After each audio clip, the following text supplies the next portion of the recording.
Remember, I have to try this. There we are. Zoom in a little bit. Close your eyes if you get a little seasick, for those might be watching on the replay. Okay. A little bit more this way so you can see the sewing machine. I wish it was simple to just set it up for a video and it would stay there, but it seems the live stream sets up differently. Okay, yay! Alrighty now. So for those, well, let me refresh the page just to make sure I have everyone up to speed. Wait for a few people to come in. I'm going to be plugging in because I forgot to plug it in beforehand. Let me plug in the mic.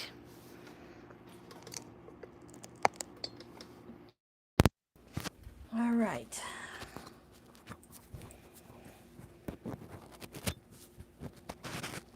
Now this mic might make me louder, might make the sewing machine louder. I don't know, but at least let me show you the cord. For those of you who are here, I have plenty of cord that I will probably end up sometime along the way cutting with a pair of scissors. I just know it. I just know it. That's how I do things, right? We get busy and we sew and we cut things, and whatever's in our way, we're going to go ahead and cut through it. I'm just waiting for the page to upload so that I can see if you guys are telling me if this microphone is horrible. I'll mention it again around 3 o'clock after we go live. But it takes forever for this to load up.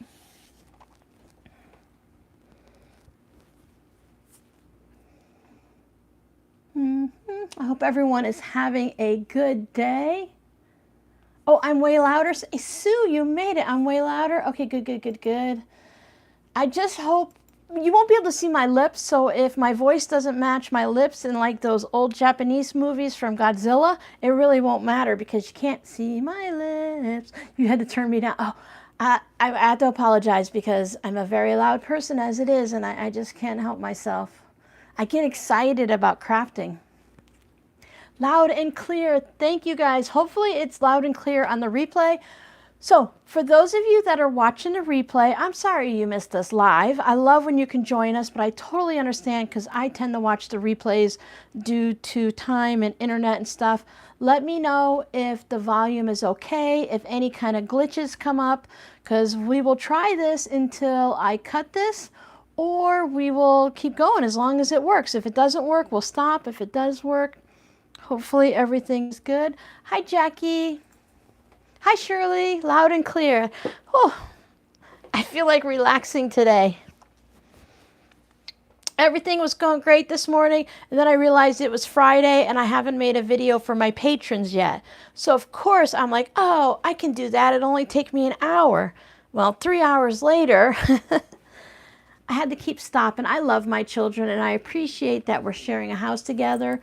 But they're used to being loud and crazy, and I'm used to total silence when I do videos, so I had to keep waiting. Oh, I always have to change my resolution. That's what I was just looking for. Even mine. It's like some videos are perfectly fine, but certain channels, every video, I have to change the resolution. And I don't know, it's not gonna let me. I don't know what the reason is. I don't need to see myself. I can be blurry. I just need to take my long cord here. Oh, you know what the problem will be? I'll roll over it with my chair. I'll have to set up something better next time. I need to grab my little fabric cuff so that my bracelet doesn't jingle, jingle, jangle. Oh, the cats are looking at it. The cats think it's the greatest thing to be playing with that cord. So next time we go live, I'll put the cord to the back of the table. It's so long it can loop around the sewing machine and come back around. I could probably do it now. It's not yet 3 o'clock. You know how it is. We don't start our video until 3. I really did want to try this out before this live stream, but you know, life is just so busy. There's always something going on. Excuse me if I put my face in here at a weird angle. So put that over there. Oh, here's our baskets that we might be making, sort of, kind of. And then, oh, that's an obstacle course. That'll be fun. That'll be fun, said the clumsy woman. It matches the room. I was just laughing about the way I have the room set up now. It's fine. You know, I'm not complaining. It's perfectly fine. I have a room. I have a place to sew and hang out with you guys, so it's great. But I have to duck under some things. I have to step over other things and weave around. And I'm like, this is just crazy. But it works. I have my own little space. Yes, the cat's in the ball of yarn. My daughter's cats are worse than mine with yarn. Mine have learned over the years. They will get my yarn if I leave it laying out, but they know better. Oh, my bed is so squeaky. Miss Mocha's walking on it, and I can hear the cat's walking on it. I can hear it squeaking. So hello, hello. Hi, Tracy. Hi, Ann, and Sue and Jackie and Shirley. Whew. You love the new microphone cord? Good. I hope it helps everyone. I just worry because in the past I made a regular video with the microphone cord and it just, the audio did something weird and I was talking over myself in the video. So for the videos, I'm like, I don't know enough about it and I can't fix it between this little lapel pin like I wear on the news and my iPhone. I can't adjust the volume and fix things with the I can adjust the volume. I can't fix it if I talk over myself or it gets echoey or something. So we'll do this. We'll just do the best we can. And as long as everyone can hear, hello, hello. Whew. Sometimes it's nice to just sit back and relax for a minute. Almost 3 o'clock and everyone will be coming in. Again, we're going to be making these. I made a couple of them with my patrons will recognize this, and you guys have seen it on a Whip It Wednesday. I made these little things that were supposed to go into mug rugs, and I thought, well, let me just use those and turn them into a basket. So I thought, we'll do this, but no, we're going to do something totally different. We're going to make the basket still, but this time I thought we would go with the quilt as you go technique, and I have a bunch of pinks and grays picked out. Hi, Paula. I have a bunch of pinks and grays picked out, and I thought we would just cover this up and just have a little fun as we're going. 117 yesterday. Whew.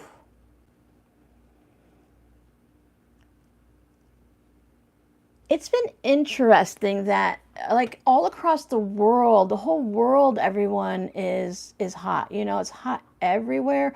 Well, hot for that area because some areas might be 85 and that would be hot for them if they're normally like in the upper 70s. Hi, Susan. Oh, Susan from Maine. What's your temperatures up there? I think it's even kind of warm up in Maine. A couple of the northern states were having some nice cooler weather.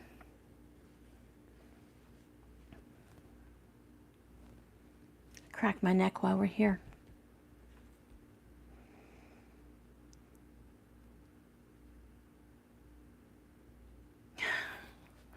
Sue, you've been getting more rain than I have. We're actually in a drought right now. They have well systems that are drying up, and people that have lived in those houses for over 20 years, their well systems are drying up. They're hurting. It's getting bad. We're just starting to get a little bit of rain, but we haven't had any major downpours or anything like that. So it's been very, very dry. We mowed the yard once, and I've been here for 6 weeks, and the yard's been mowed once. And normally you mow the yard twice a week in the summer. So this is just kind of crazy. All right, so let's get started. So what I did is I have some cotton batting, because cotton batting is my jam, because I can put my iron right on it when I'm doing projects like this, and I don't have to worry about it melting.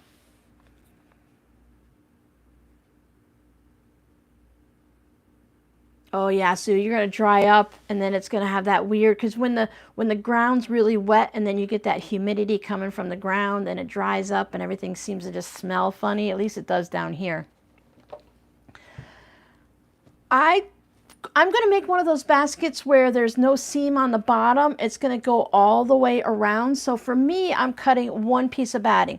If you want to make it, we're basically gonna make this like a tote bag. If you want to make this in 2 pieces, I'm just winging it. I decided to just say, okay, the sides of this are going to be, the width, I want it to be about 12 inches, because 12 inches sounds like a good number, right? And then I cut this about 12 and a half, 12 and 3/4, because when you do the quilt as you go, it might shrink in a little bit. And for those watching and on the replay, I'm going to go ahead and do a simple version of this for next Friday's tutorial, just to give you the basic idea of how it goes together. And then I'm going to send everyone back to this video for all the discussions and the tips and tricks and stuff. So next Friday's video will be quick and short.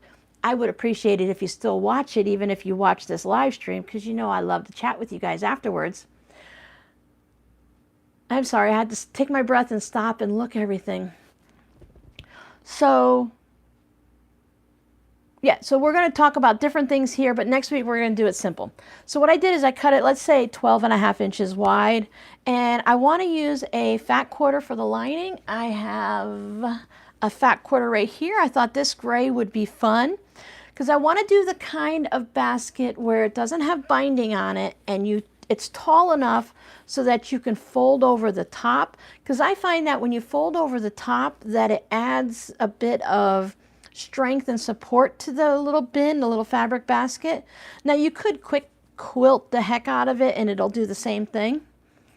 Because we can't be here for hours today, I thought we were just going to do a quilt as you go in the way that I'm only doing one stitch. I'm doing like a top stitch on the seam when I remember to after I press it over. Normally I would do a whole bunch of lines of quilting, and that would make this really firm and sturdy like I would do for my tote bags and stuff. So that way it works. Now if you don't want to do quilt as you go, you can just create a scrap piece of fabric that measures, for this one, if you want to make it just like mine, I think this one, when it's done, it should measure maybe, let's say, we'll see, 6.5 inches wide, or 6.5 inches, 6.5 inch, forget it. I'm not even going to guess because doing the math right now is crazy. So it's 12.5 inches, and then I want it to fit into a fat quarter, which usually runs, 20 to 22 inches. If you're using regular yardage or something like that, or you want to piece the lining too, you can use any numbers you want. This is a great scrap buster because you can do what you want. Use fabrics from a line so they all match, or just go totally crazy. So what I did to start with is I put up this piece of fabric, I just stuck it down in the center. Now if I was doing this as a super duper quilt as you go, I would sit there and about 1/4 of an inch apart, I would do a bunch of lines of quilting. Then I took the next piece of fabric and I laid it right sides down, and I would do a 1/4 inch stitch. We've done this many times. Press it over, and then I would top stitch and I trim off the extra. And I'm doing it in a sort of, for right now, kind of a log cabin to start with. I didn't start directly in the center. I started with a rectangle because that's going to give me more movement. Now if you start this with a hexagon or a pentagon or whatever you want, like a crazy quilt, it'll allow you to get really funky. But I find I like just this. Now, as you can see, I have that log cabin going where I have grays on one and pink on the other. That's just because I wanted to, not that I was supposed to. I wanted to go pink, gray, and I'll probably change it up as I go based on how much I have. Tell me guys, can you hear this? When I drum my fingers, tell me if it's too loud, because I have a tendency to do that. I edit it out of all of my videos. So I'm just going to work around. Now I can put one piece here is what I'm thinking of. Now this one has all the seams going here. So as I get going now, just like anytime we've done the log cabins before, we have 2 seams right here. So now, nope, excellent. Thank you, Sue. I have a bunch of gray and pink scraps that I just pulled out of my Ziploc baggies of gray and pink scraps. And I press them all. I find it better to press them, but you can work with wrinkly ones. You can almost do this in a larger crumb quilt style if you're thinking of it, versus, like the teeny tiny pieces would be a little bit harder to go quilt as you go. I love rectangles. I love rectangles. I love rectangles. So anytime I'm doing this, I prefer to do rectangles. You can do the same thing with, like I love to do this with fabric postcards, but also with zipper pouches. So now I need to have a piece that's long enough. This piece isn't quite long enough, but I can just trim off that extra pink. If it were too short, I can always sew another piece of gray on it. Excellent, thank you, Jackie. I can make another piece. I can just take these two, sew them right sides together. Then I would have a little bit of fun. Let's do that so that in case we ever run into that problem, you'll know what to do. I'm going to sew these together with a 1/4 inch seam. Keep my cord out of the way. I am going with a 2.0 stitch length, even going through my batting because cotton batting is super duper thin. Now we're going to see how loud the sewing machine is with a microphone.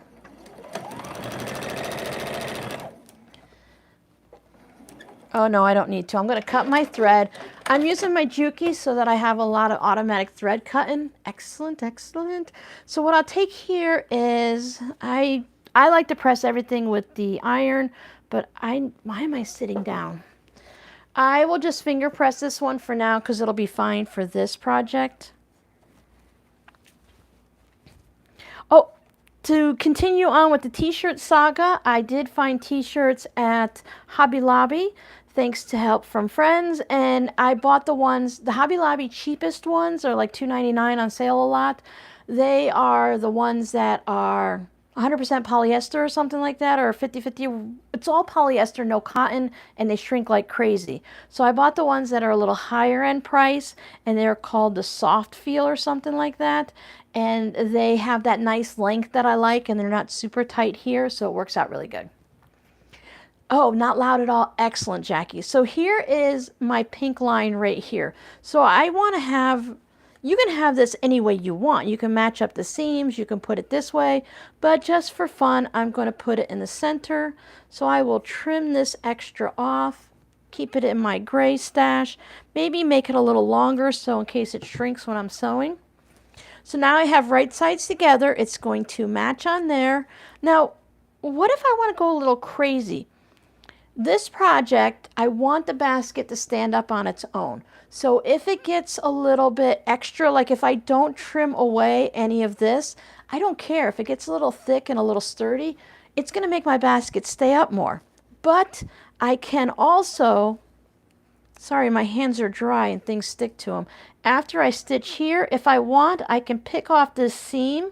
I'll show you how to do that. So let's do a little bit of a diagonal stitching. Now, if you need to on this project, it's okay to have a larger seam allowance or a smaller seam allowance. It's all going to work. And if you want, even after we do this quilt as you go version, you can still add more quilting to it, as long as it's not already a basket, because then it gets a little harder. So let me do my diagonal seam.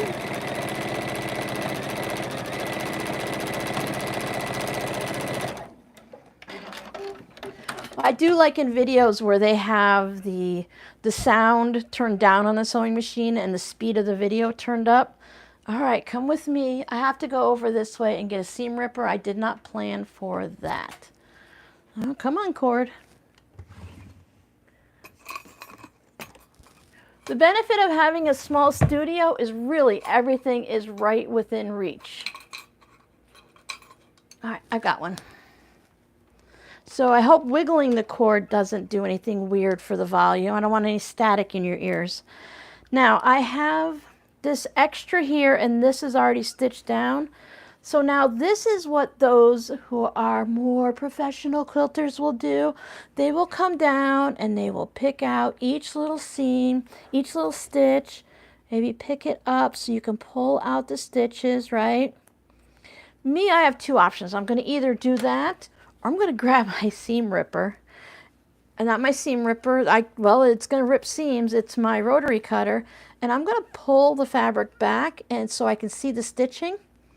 And I'm just going to touch it with my very sharp rotary cutter blade, and that will cut the threads just up to the seam line. Now, if it bothers you, you can go ahead and trim this off. If it doesn't bother you, then, don't trim it off. I'd make sure, for me, I had to have all this stuff over to the right. Try not to cut through your batting, but if you do, we're going to be stitching like crazy on this, so really, is it going to matter? Turn your iron on. Ooh, Miss Mocha's my cat's gonna hang out with us today. She usually runs when I talk to myself, but I guess they're getting used to it. I tried using my rotary cutter like you do, but decided I'm too clumsy. Yes, it can be very dangerous, especially when you're going with fabric. But for me, when I use a seam ripper, I put a hole in my fabric every time. I don't care if I'm using it the right way where the little red balls there and stuff like that. I still end up cutting my fabric one way or another. All right. I still press my seam just like I would. Now remember, 100% cotton batting, because if you have polyester, it's going to melt under your iron. If you're a polyester quilter, put a pressing cloth or just an old piece of fabric or an old pillowcase down, or even I guess you could use like an old t-shirt if it's all cotton. Then I press it over and I try to remember to top stitch. Now because you guys are here, this is the first seam that I remembered to top stitch. All of the rest of them, because I forgot, I would just pop this seam, top stitch this, and then sew the seam back down. This is one of those projects that you can't go wrong, because if you make a mistake, well, we'll just find a way to fix it. Turn it this way so my seam is good. Now I'm going to start really close to the end, so maybe I can trim off the excess. It doesn't matter. I'm not back stitching because I'm going to stitch over it eventually.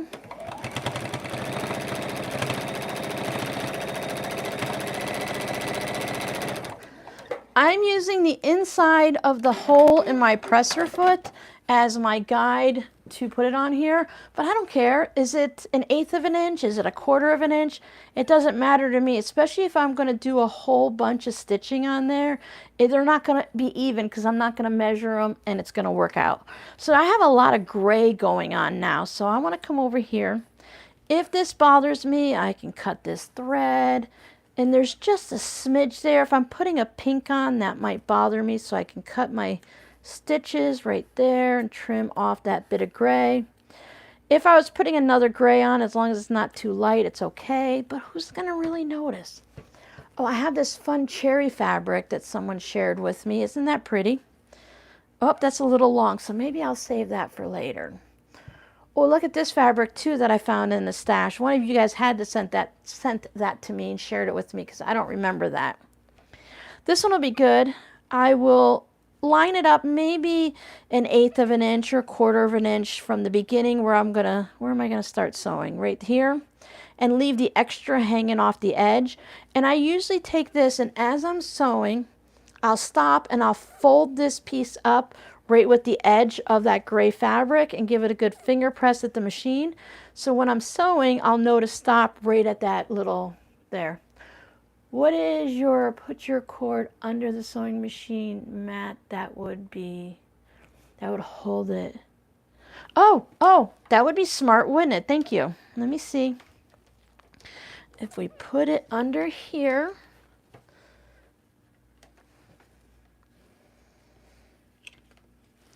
once we're in Arizona and we are actually like in our normal setup, whatever it's going to be, then maybe I'll get clips or something to hold it.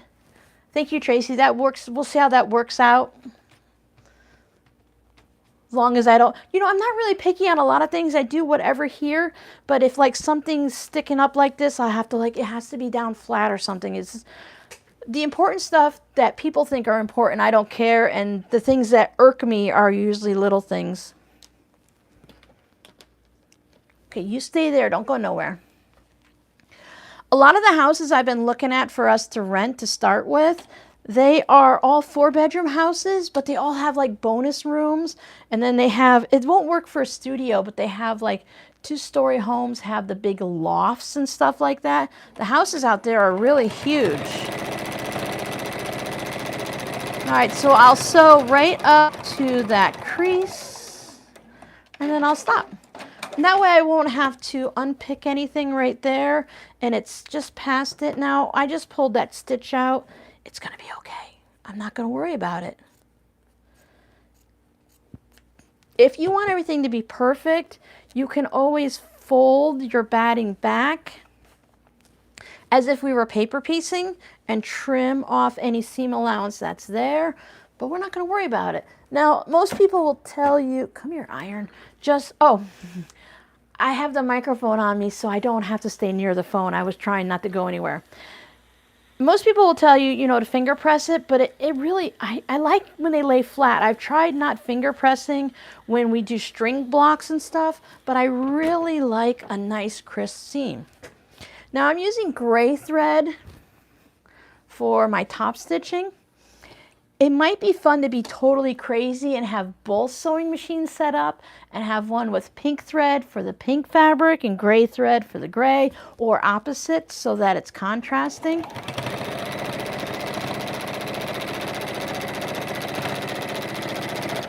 I think I might be crazy enough to do that if I was doing the super duper extra quilting. Now I can keep going around because I have 2 seams here. I have 1 seam and 1 seam, so I know in my log cabin style that I'll need something there. So I want to pay attention that wherever the bottom is, I'm going to be cutting 2.5-inch squares out of the bottoms. So I definitely don't want any of the favorite fabrics to go there. Now, what if I decided that I wanted to move up here? Am I allowed? This one fits perfectly right there. I'm allowed because I can do whatever I want. Who's going to yell at me? Nobody. I'm home alone. Nobody can stop me. You guys are far, far away, so you can yell at me, but you can't stop me. So we can do what we need to make sure things are good. I tell you all the time, as long as your quilt doesn't fall apart or your project doesn't fall apart and you're happy with it, it's good.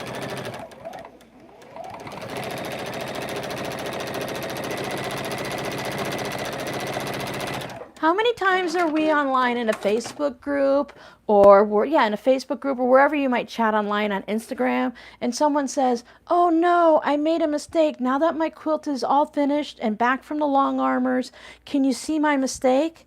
And we all look at it and look at it and look at it, and we never see the mistake.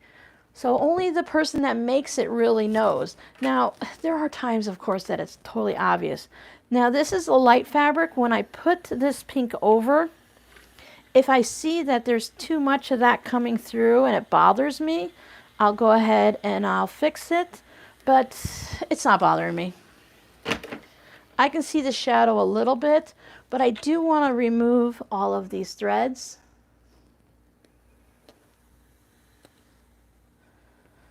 Threads just, they irk me, and if you get stuck in your stitching when you top stitch it, oh my goodness, that's going to be a problem trying to get that out. Once you stitch over it, it's secure. Now I'll take this over and I'll keep top stitching. But I really like that idea of having 2 machines set up with 2 different colors so that you can go back and forth. That would be a good benefit of the 2 machines.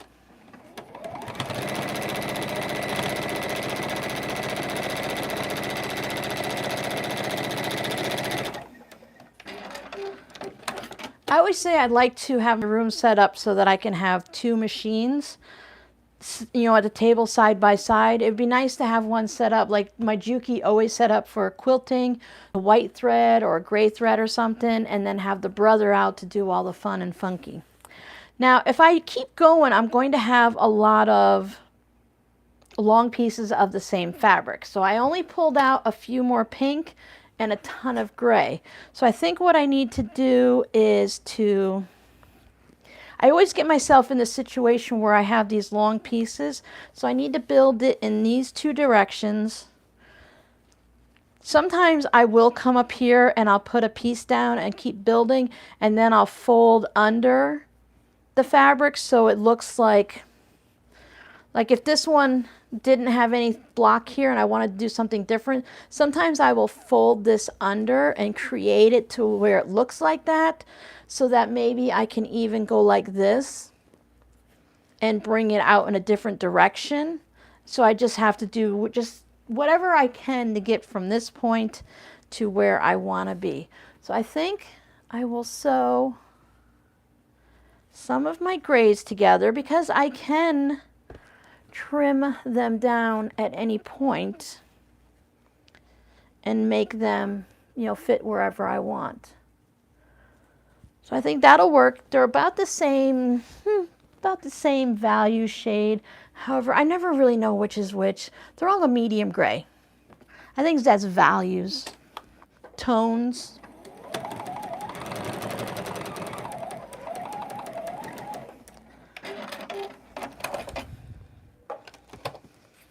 Just like to keep one edge of it so that they're all even on one end. That way I have a nice straight edge to start with. I found that's what I didn't care for with the crumbs, when the edges were all jaggedy.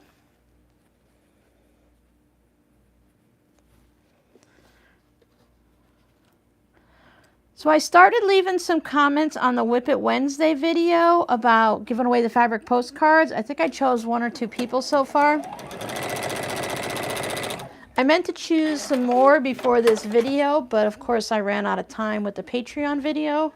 So if you guys go back later today or tonight or tomorrow, when I'm done here and I feed the animals, you know, I've got 5 cats to feed now. So my daughter's at work today.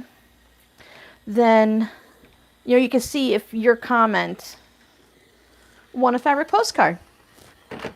Maybe later on today, we'll pick some more people. Then you can tell me, like in this live stream, you can tell me if you want a crumb one or if you want a regular one. So I am curious, though, what everyone is working on today. So I'm going to put that there, and I can always audition it and see, you know, do I like the way it's looking? Do I want to keep going? So like this right here, if I accidentally stitched it all the way down and it went off, it would make it hard to do over here. But you can always add a piece of rickrack on top. You could put a piece of ribbon. You can take salvages and add salvages on top. If you notice a little batting sticking through here and you're like, oh no, I finished the whole thing, how can I fix it? Put a piece of salvage on there. Tuck the ends under so that, you know, you don't have fraying bits unless you don't care. You know me, I don't mind fraying bits. You can always do that. So I'm going to fold this one here. Hello, Giovanna. Good evening. What time is it here? Oh, it's 3:25 here, it looks like. My son Justin was telling me we're supposed to get rain this evening, but I don't know. I'm out of my little routine. I don't catch the news very often now. I try to make sure that the kids have, I mean, I hang out here most of the day and everything's good, so I try to let the kids, you know, hang out in the living room and do their thing.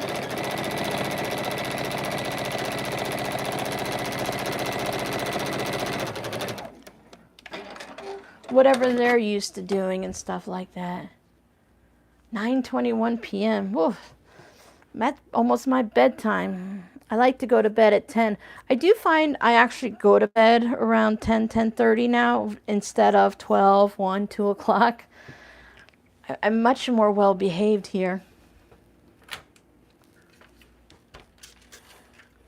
Set the seam so that those stitches go down. If you don't understand setting the seam, before you hit this with the iron, feel your stitching.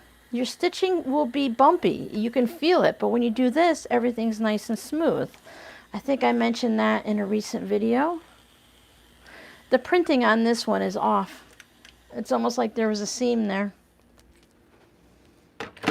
So now I can go this way. I can finish off this corner. I can do whatever I want.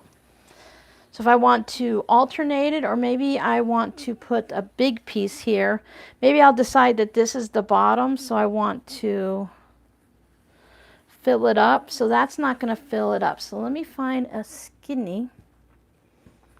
I know I saw something skinny in here. Guess, oh, here it is. So I can put this guy in. He can fill up the space, and then I can decide how wide I want it before I put that in. So if I cut that out of the corners, that won't bother me. So this could be the bottom, and this would make it on the center of one side. And then since we're folding it in half, it would be on the center of the other side.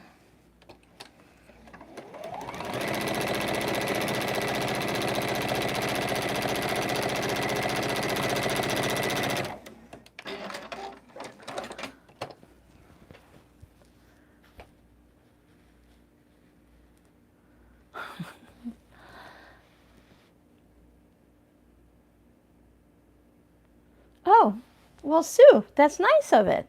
So now this is when you just finger press it. Oh, look, I forgot the top stitch there. So I'll top stitch there, and I can just finger press this over, especially if it's hot. You don't have to do every one. I do like to, but I just want to show you what it's like otherwise. Plus, we don't want to be here all night. Well, you might want to be here all night. I always feel bad if I keep you guys here more than a couple hours, but I mean, it's always your choice whether or not you stay.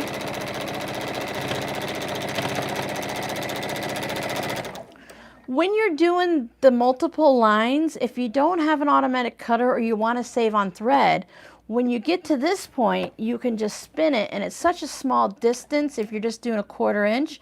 Otherwise, you can keep stitching down. Like if I want to stitch to here and I don't want to cut my thread, I can just stitch along the fabric that I know it's in the seam or cut off.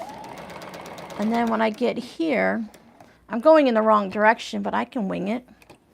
And that way I'm saving on the thread.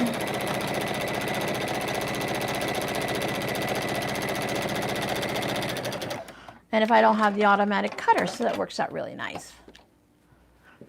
Thank you, I appreciate that. I always think I would like to do more lives, but I just, not yet. We'll see. And then if I bring that out, and that'll cover that corner, and I won't have to worry if I cut off something that's like, I don't want to put a pink fabric in the corner. I want the pink to really kind of pop against all of the gray. Now you could do it all in one color.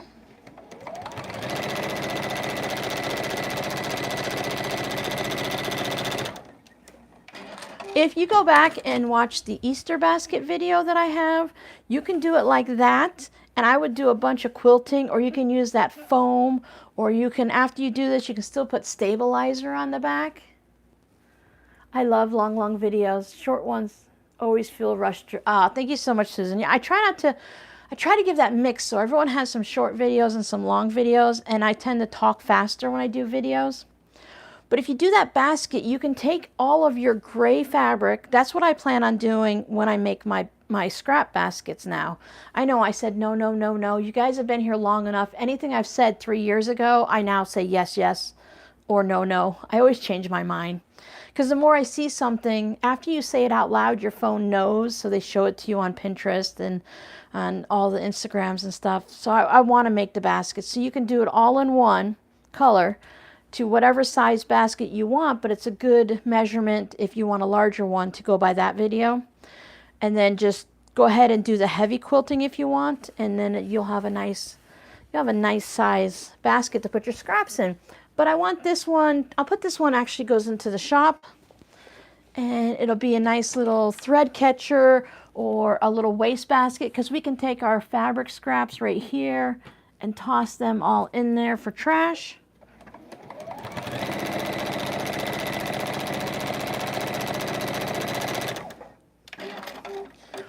If you worry about things, I mean, because you could just dump this in a trash can and turn it right side out, or just grab pieces out, but you can use the PUL fabric that they use for diapers, or you could put that pressed on iron-on vinyl stuff in there to do that. Now, so I don't tuck this under and sew it on anywhere, I will just trim, watch the cord, trim these up, trim this over. I'll trim it all down to size after I'm done quilting it. But for now, see, trash. Oh, so convenient. Now this way I feel like we need some pinks. I wanna, what do I wanna do? That would be nice, closer to down there. Oh, what do we have here? What I might do is put a pink here, and then let's go wild and crazy and attach this gray to it. We haven't used it yet. I don't like these two together, but once it's all in the basket, it's not gonna matter. Sometimes you have to do, these are my fabrics, I bought them or I enjoyed them, I said thank you when someone sent them to me, so I'm gonna use them. So it doesn't matter if I like them or not, it's a basket, and it's going to be fine. So this will give me enough Remember, we have to make sure that it's going to go past our edge here, so I'll do that. See me breaking all my own rules where I don't like finger pressing, but having the cotton batting and this wool mat, look at that. That finger press is really nice. I don't like the finger press on my cutting board. It's like chalks on a nail board to nails on a chalkboard to me. Maybe I want this to be a little wonkified, but I do want it to go past that edge. Oh wait, I only have to go past here, right? Yeah. So if I go past there, then I can have that piece there. So I can wonkify this. I can wonkify it that way if I want, but I feel like I need to go this way. I want to make sure I cover, because this piece is long and these, I just want to make sure I cover all of those fabrics. Otherwise, I'll have to put a selvage on it. You could stick a lunch baggie. Yes, you could. You could put something in there. Hi, Sally. You're never too late to the party. I love hanging out with you guys here in the lives because you have the suggestions right away and the help and the answers right away. I love reading the comments. Sometimes I'm a little slower to answer them now, but it's only because I get busy or tired. Although going to bed earlier and I still get up at 5 or 6 in the morning, I get more hours in if I go to bed earlier. Funny how that works.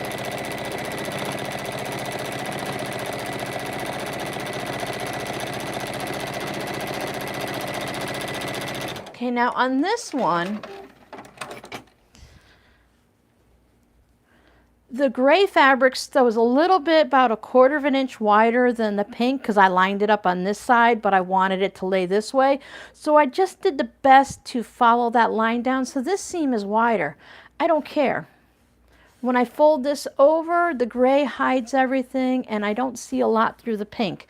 So I'm happy. I'm not going to cut anything, trim anything. So when you're all done with this, I was just thinking what would be really fun is for those of you that like to do special stitches on your machine, you can do fancy stitches on here or anywhere afterwards. If you leave all of these seams untop stitched, maybe you can come through with your fancy stitches. Since it's how do you follow me? Underneath the video, there's a subscribe button, and if you click that, also down below in the description box, there should be close to the top. It says, if you like my videos, you can sign up for an email here, and it'll email you whenever I have a new YouTube video up. Thank you for asking. Thank you for hanging out with us. And boy, that sounds really cheesy, but thank you if you choose to subscribe. Being polite and thanking people should never sound cheesy. But put embroidery floss in. You can couch with your sewing machine. Even if you don't have a couching foot, you can just zigzag over a piece of ribbon, yard cording. That would be fun.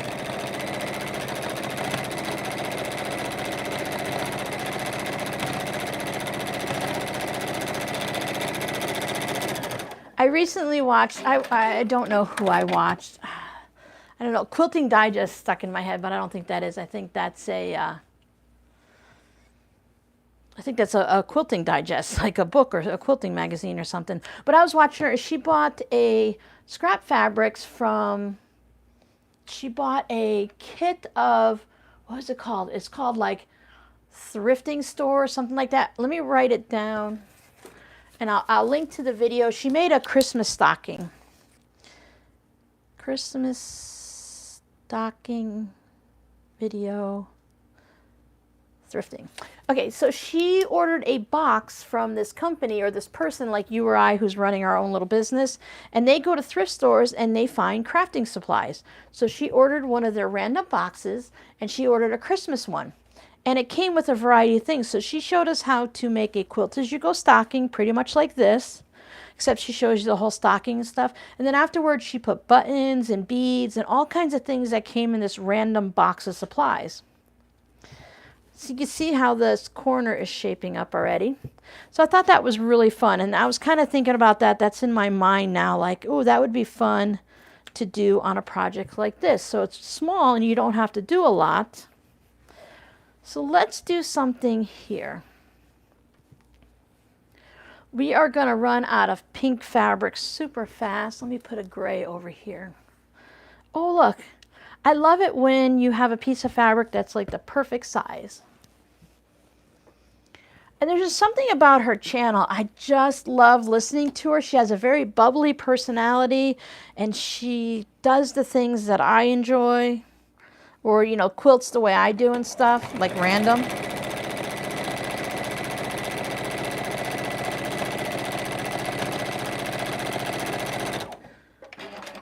We should do another video or another post where I'm going to leave those pink there. I'll probably take that thread out though. Where I put up a post so you guys can link to your favorite channels.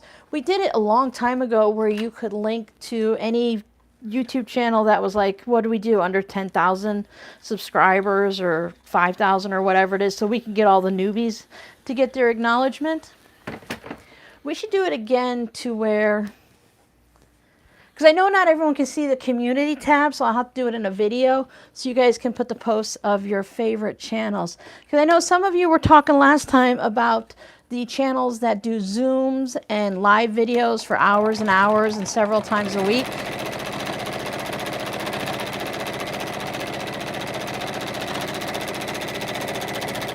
Being able to link to them would be fun, and everyone might find someone new. Now, the way this is going, I'm going to end up with chevrons going that way, so it's going to be kind of fun. I'll have a log cabin this way and chevrons that way. And I think it's Sew the Distance. Thank you, Sally. Yes. There's a few people I watch, and they all come up, they're about the same, and I loved it. She is just so much fun. I don't know how many subscribers she has. I remember looking once, and she either has a lot more than me or a lot less than me, or maybe even about the same amount. But I just have so much fun watching her videos. If I were to put the log cabin in the center and worked around better, it could be different. But I could also take, at any point, if I have a quilt block, I can take that quilt block and sew it right here and stitch and flip it there. When I first started doing crazy blocks, the seam allowance was 3/8. I still tend to do that. That was so many years ago. Oh, 1990, yes. Yeah, her videos are great. She's very relaxing. She doesn't do anything for me to learn from. I do pick up tidbits throughout her videos, so even if someone's making this exact same project, I'll watch the video to see if I could pick up a tips and tricks. That's why I can give you guys more information and stuff like that and help you guys get more tips and tricks. And so you don't have to watch 12 videos, but I enjoy watching 12 videos. So I'll do that. And then, yeah, so her videos, I don't learn a lot, but like I didn't know about that thrift store online where you can buy a mystery box of stuff. First I thought, ooh, that's exciting. Let me get online and order. And then she showed what was in the box and I'm like, never mind. I don't want that. I just don't want that. So here's a piece that I can put down in this corner. So then I can build this out and see how I can test everything before. Oh, that's a bigger piece, so I don't want to have two together. Test it out before I get going to see if what's going to fit where. So now I can sew these two together. I do like embellishing things like this. That way I can still keep all my ribbons and beads and sequins and say, I have a reason for this. Here you go. This is my art quilt basket. You know, I added all fun things to it. And I thought there is no way that she's going to make something nice out of that. I mean, I see the picture when you watch the video and it has the little, why can I never remember those? The little thing when you first see it, the little thumbnail type thing. So I'm like, I know she's going to make something good because I can see it. Now, if I wanted to, I could stitch this on if I had a bunch of long ones and make a whole piece and then just come back later and top stitch on top of it. But knowing that I'm going to trim this down, I hope that if I just wiggle it up, I should be, I'm not going to be okay. Let me add something to this just to make sure. So it's going to be on the diagonal. I'm going to add this triangle bit that I cut off and see, well, maybe that'll work. I don't want a little bit of pink there.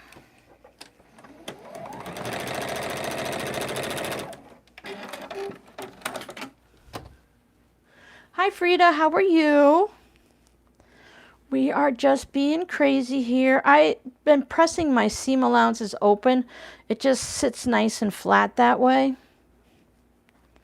So when I put this on now and I press this over, see that piece now covers all the batting and I'm okay. I just want to trim that off just because it's in my way and I want to make sure I can see the edge where I'm stitching. Stay there. Make sure I top stitched on that one.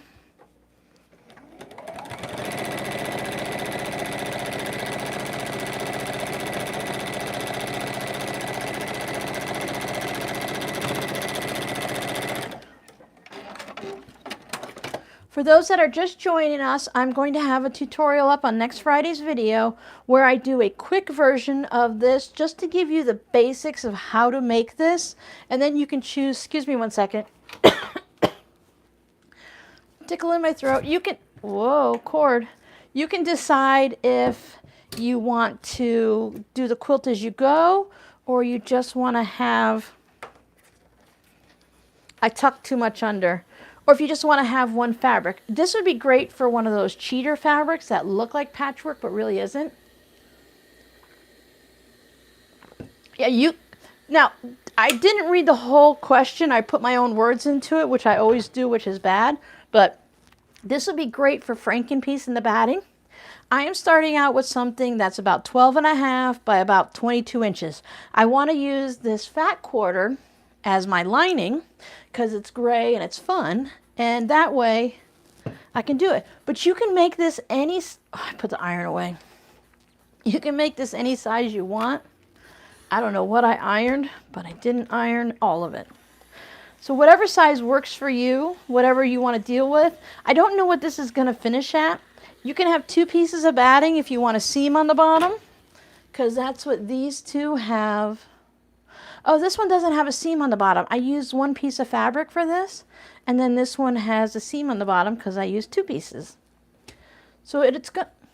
See my trash fall out? It'll work either way, because basically we're making the shell of a tote bag. Now for the gray, I wanted this, and is that going to cover it? Where's the other one? Up here it is. Is that any longer? Not really. So what do I, oh, do I have another triangle? Well, let me just put that pink triangle on the end just to make sure. We'll probably cut it off in the process, but just to make sure the batting's covered.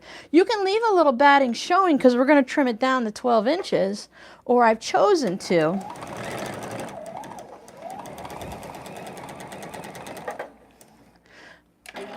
Many times I will just get a chunk of batting and then just say, okay, whatever size this is, that's what I'm going to make. Because I'm making a scrap basket, it doesn't matter, you know, what size it is when it's done.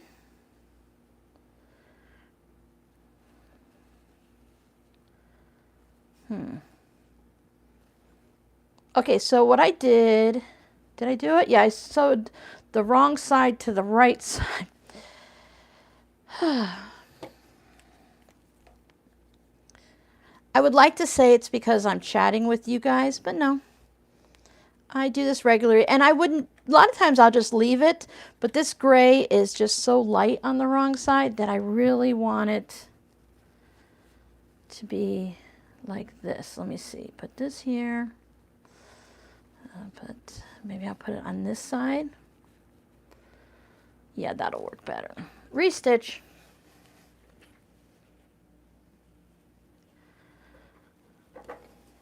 I'm not even going to pull the thread out. I'm just going to stitch next to it.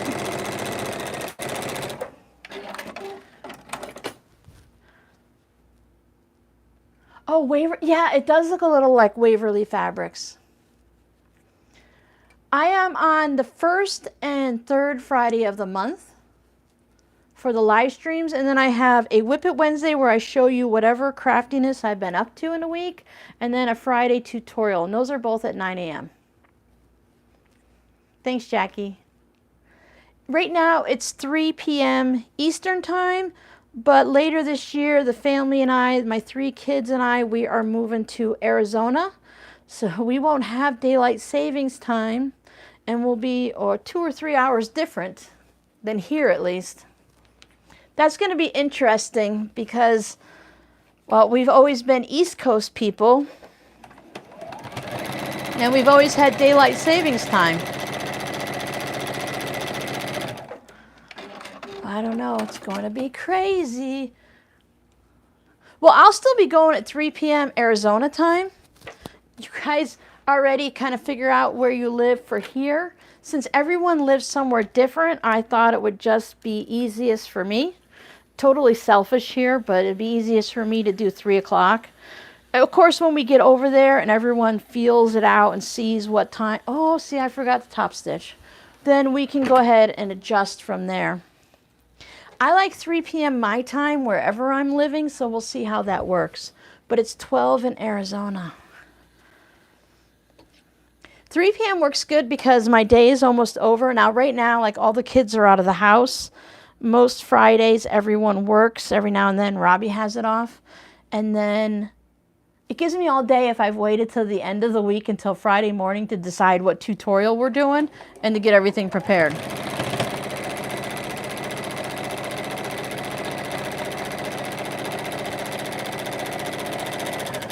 Because on Monday, Friday seems so far away. And then the next thing I know, I'm doing this video and that video, and I have to go shopping, or the kids need me to go somewhere. And before I know it, it's Friday morning.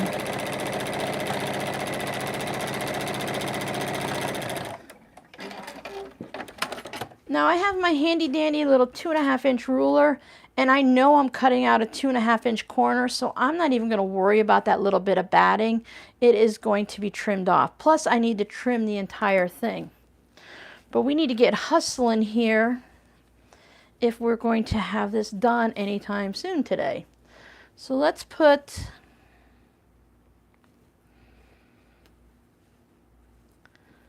we'll add this to the bubble just to make sure we're covering it up.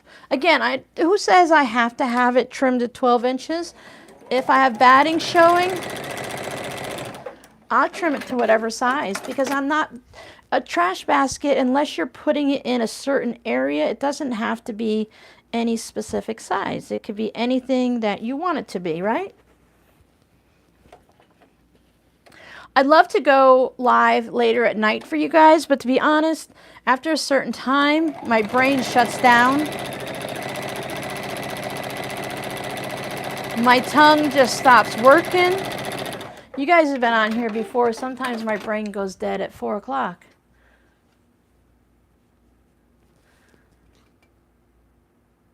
Oh, that'll be 8 p.m. Yeah, I know some people it's going to be better for them and some will be worse. We'll figure it out. Because if I have to go back, I think did I ever do live in the mornings? I think I used to go live at like 11 a.m. So if that's what we end up having to do, I'll probably either go live randomly, or I'll do a poll and say, okay, what works for you guys and stuff like that. And we can do that. And I think I'm creating a situation, but I'm just going to keep creating my situation, and I'll just keep sewing this way, and we'll go from there. And I will figure it out later. I still have 3 gallon size. I have 2 grays and 1 pink that I could pull out more fabric. This isn't the only thing I have to work with, but I was trying to limit myself. I need to stitch that line. Hi, Jody. You got lost in Walmart. Did you find anything good? I went to our super Walmart that I haven't been to in years, and oh my goodness, first of all, they rearranged everything, and there was like nothing in the craft aisle. It was sad.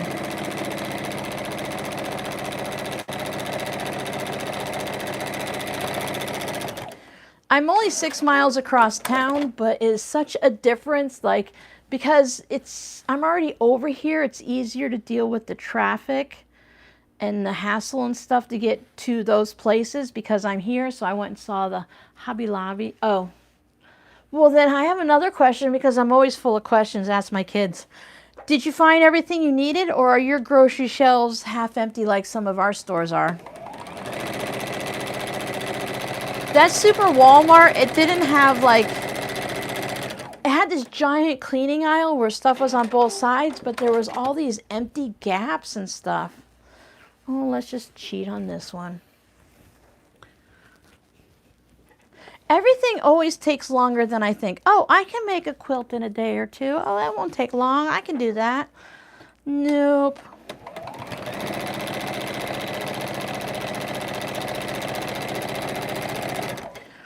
Don't sew over it when it falls over like this. Sometimes you have to roll it up and get it out of the way. So now I have this.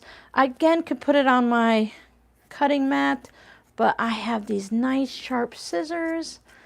These are the Kai scissors, K-A-I. I always have to remember and look at it. They are nice and sharp. I put them out and I put them back again because I thought these are dangerous. I'll cut myself as I'm, you know, rushing through something, or I'll cut through fabric. But then I pulled them back out because the regular scissors were just too unsharp. I bought some thread. It was on sale for $2, the Coats & Clark. So I did get some thread of some fun colors for sewing like fabric postcards and tote bags and stuff. But the fabric, you know, I had so much better luck at Hobby Lobby. The yarn aisle was just about empty. It looked like a tornado came through. There were so many things missing and stuff.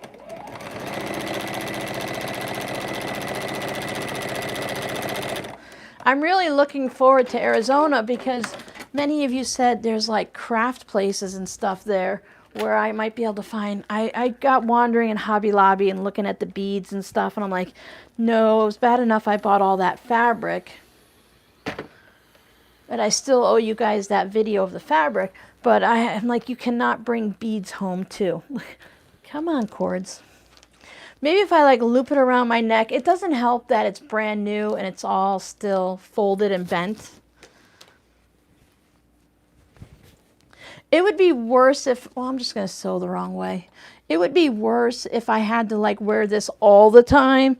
If I had, you know, for those of you that have to wear IV tubing and stuff, I know that I would cut it, sew over it, and trust me, I would trip over it too.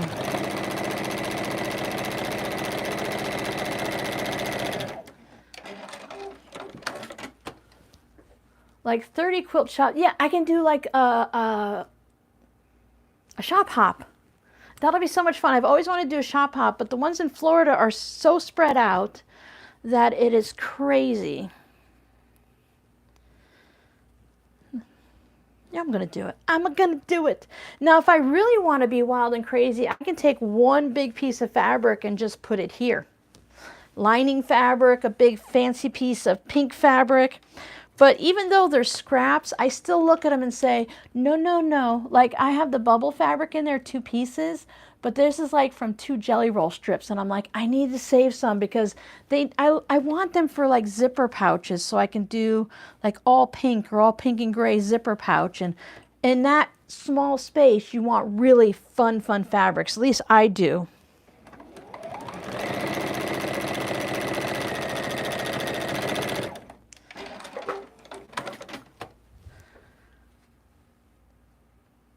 Well, to get the 1/4 inch to be perfect, or the 1/8 of an inch, I'd have to sew the other way.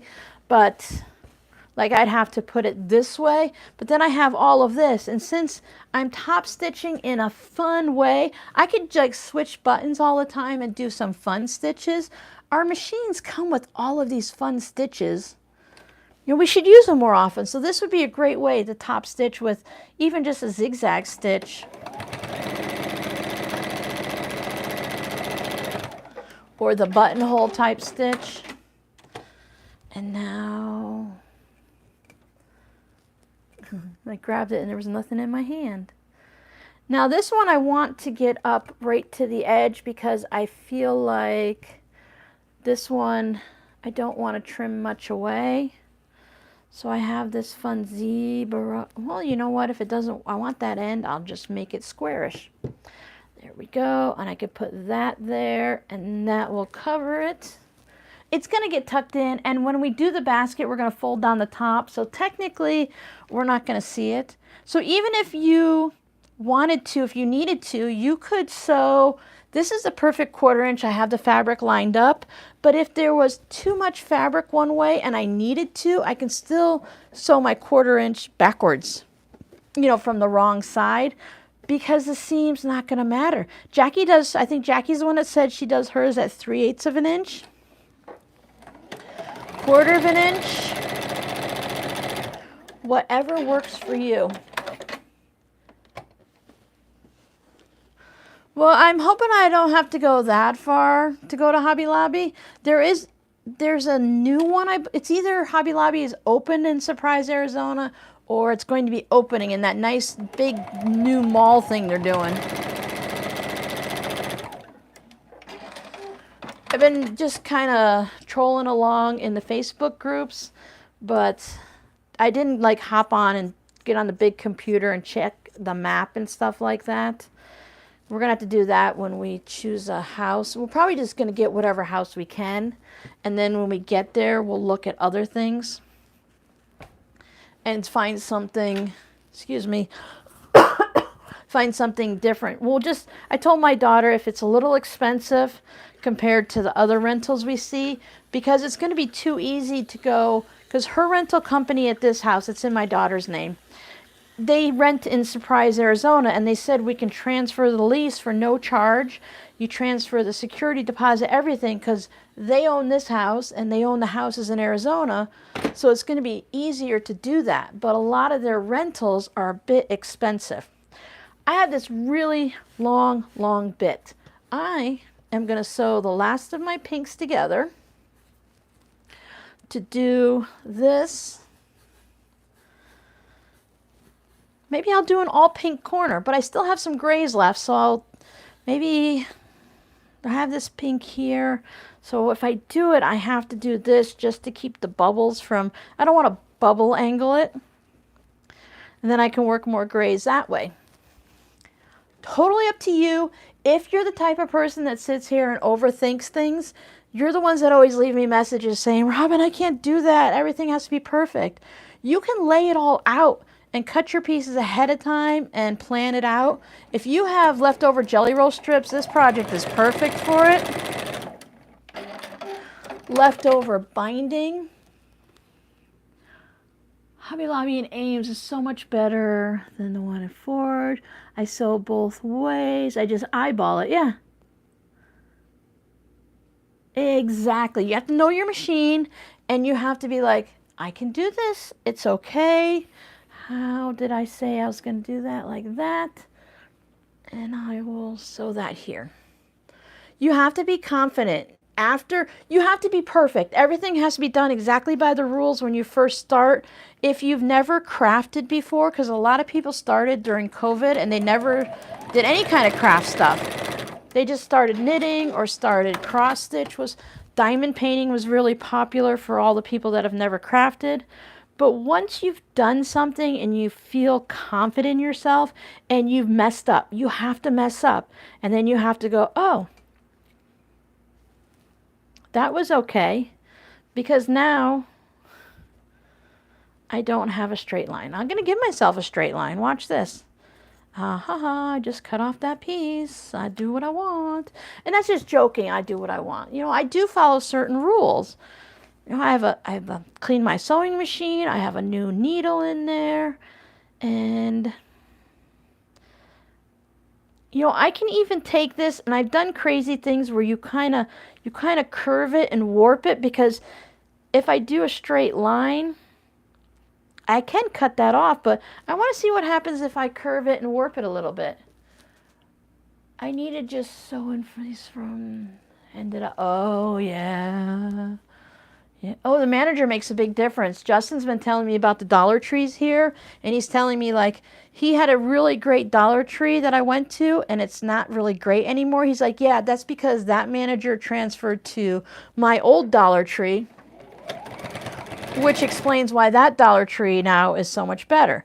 So I'm just going to kind of curve angle this a little bit. I'm sure my fabric has some bias anyways, bias stretch to it. None of my pieces are cut even. I'll just sew for a bit and then curve it around. I'm not taking big corners or curves, so it's fine. It's fine.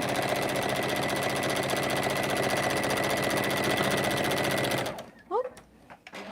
I have so many things plugged in, it messes with the power all the time. So it's a little, you can see it's sticking up here. It doesn't lay down perfectly flat. There's bits sticking up, but once I press it, I can really put my hand underneath there.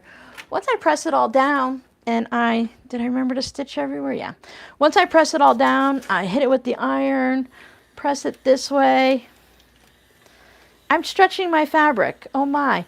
I'm not making a perfect 9 patch, so if my fabric stretches a little, it doesn't matter. And another benefit of the cotton batting, I have it bumpy side down, so I have it right sides up, because the bumpy side is the wrong side that has all the pills on it. You want that on the back, and you want the smooth side up so that the pills don't come through your fabric. See, now I can just work with that, and I can follow the curve, or I can go against the curve. I can do whatever, because this does not have to be perfect. So if I have this piece, then I will need to add this piece, and that should give me what I need. Now this one has a big curve in it, so let's go that way. This one's straight, so that'll go that way, and we're good. This has a curve on the end, so instead of doing a perfect 1/4 inch, I'll just sew right across here, and well, I won't even trim off the extra. So really, we are basically crumb quilting. It's just my style of crumb quilting. And you can crumb quilt any way you want. Go with a little bit money and no cards so you won't spend. Yeah,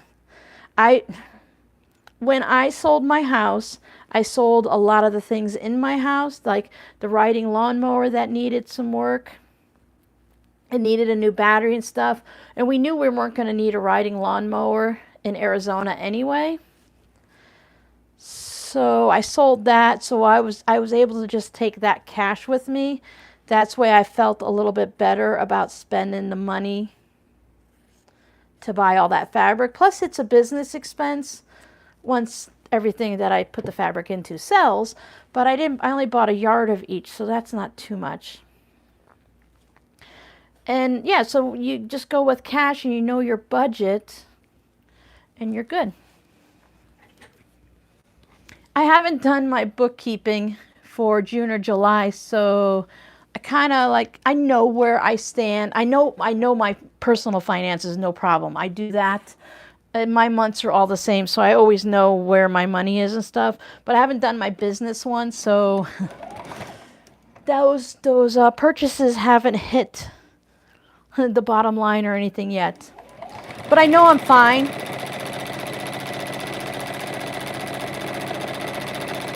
I know how much I sell in my Etsy shop. I kind of have an idea. I keep track of how much YouTube money's coming in.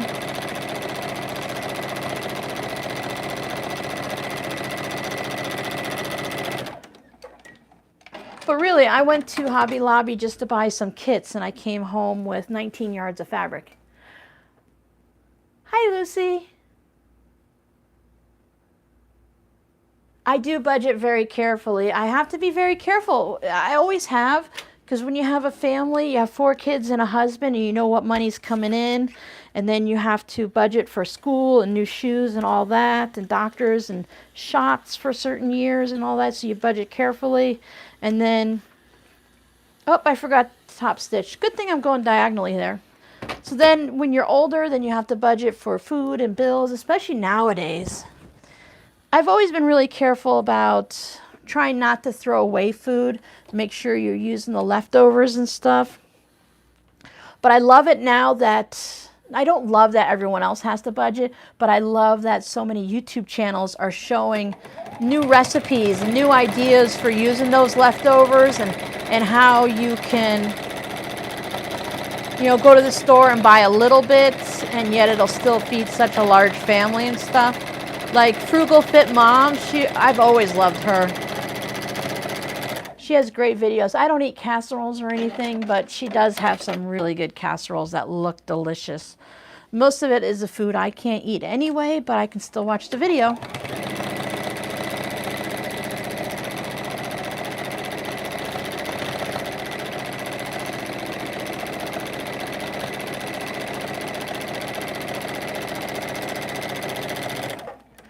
Now I'm going to keep going across this corner, but if you don't want all of these diagonals, you can take your blocks, you can take your fabrics and lay them down this way, build them in a block that's going to fit here on your sewing machine, then bring it in and lay that entire pieced block on here so that they're all pieced and they're all laying down like this, and then you can flip it up and you will have your pieces that are going in all of these directions, so you don't have all of this.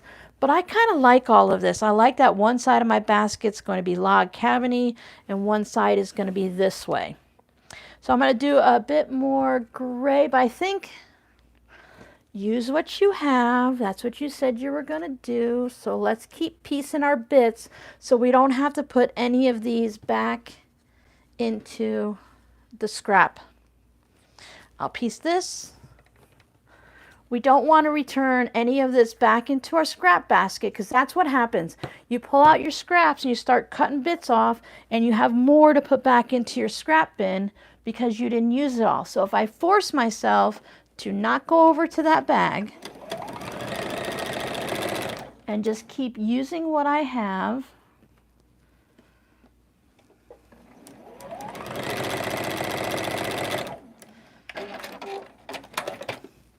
then I will only be throwing stuff away instead of adding more stuff back to my scrap bin. Because plus, remember, you're fluffing up your scraps when you take it out. You're getting air into it, so it always looks like more. That's one of the little side effects of doing that.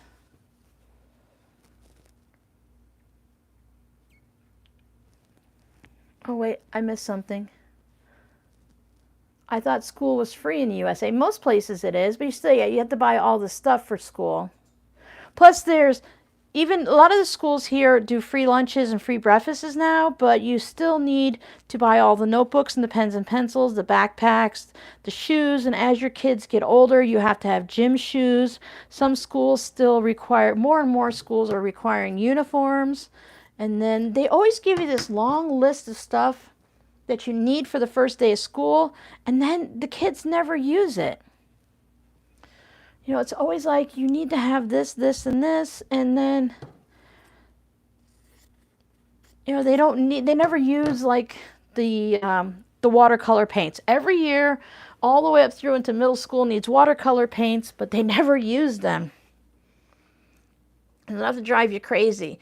And then some of them require certain pencils or pens and stuff. And then high school, forget it. Or even the younger grades now, you have football and tennis and all the sports.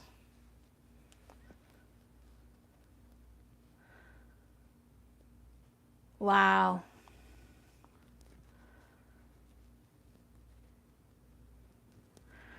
Now, our kids get a Chromebook. The little laptops. I'm actually working off of a Chromebook when I'm watching you guys. This right here is a Chromebook. So they don't have books anymore here. They use the Chromebook, and that's given to them. They have to return it at the end of the year. I'm going to hit this. There's a lot of seams. I'm going to hit this with the iron. So they don't have textbooks anymore. But there's like when you're in science classes, there's lab fees, and sometimes you have to bring certain things. And when you're in art classes, there's fees for that. So because the school doesn't provide a lot, the teachers actually pay for a lot of the things. The budgets are so short here.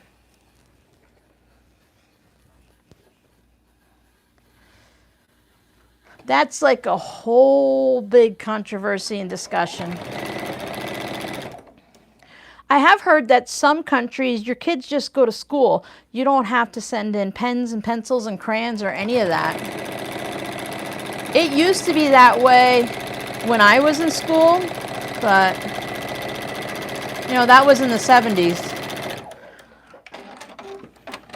I graduated in 87, so way back when, in the late 70s and early 80s, we didn't have to bring anything to school but ourselves. And when I was in high school, there was even 2 sets of books. You had a classroom set, and then you had a 1 set you kept at home so that you didn't have to carry everything with you.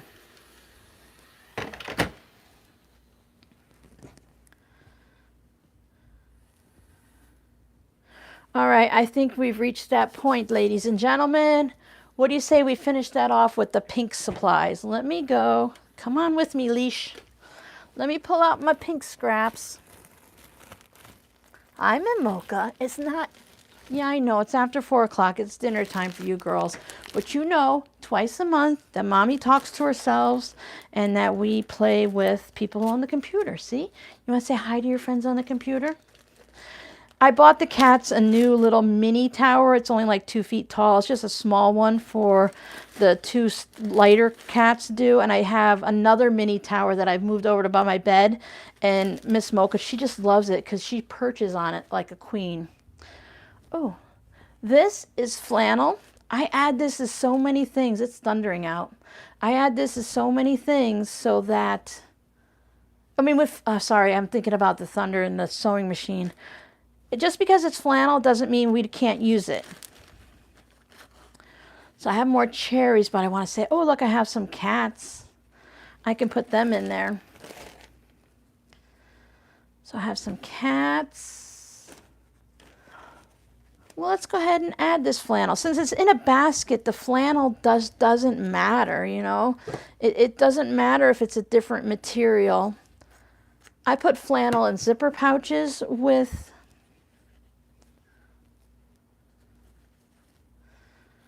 I'm just going to cut off. Someone serged this. When they sent it to me, it came serged, so it wouldn't, I guess they put it through the wash or something. I can tell when you guys pre-wash your fabrics and not. It's really kind of interesting to see the difference. I love the bubble fabric. Whoever knows what this bubble fabric is, please, I would love to know. I would buy more.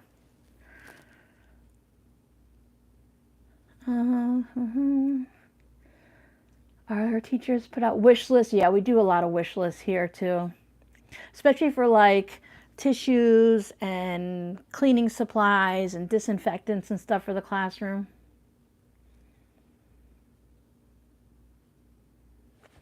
Cats are fun. I think it'll be fun in there. Again, it's going to go to someone else. I've been trying to keep, like, if I make it for myself, I have pink skull fabric. Like, not everyone wants to have these giant skulls in their stuff, so I try to only save that for certain projects, and then I load up the skulls for like Halloween or whatever. But I try not to put them in everything. Now, another thing, when you're doing this, you can use up odd bits of bobbins and stuff. Really, on something like this, it doesn't matter. Viscose fabric. I'm not really sure I've heard that word. Yeah, Day of the Dead and stuff. This is really fun. I like how it has dots everywhere. And I never think about it. I've put skulls into baby fabric, baby quilts, and boy, did I get in trouble by the people locally and then people online. You know, why would you put skulls in baby fabric? Because I don't know, it's fun. I guess it depends on what you believe and stuff. Skulls don't bother me. I don't feel like they mean anything, you know, too much. Where's the cord? Don't sew over the cord. You see me when I'm weed eating. We have an electric weed eater. Where's the cord? Don't weed eat the cord.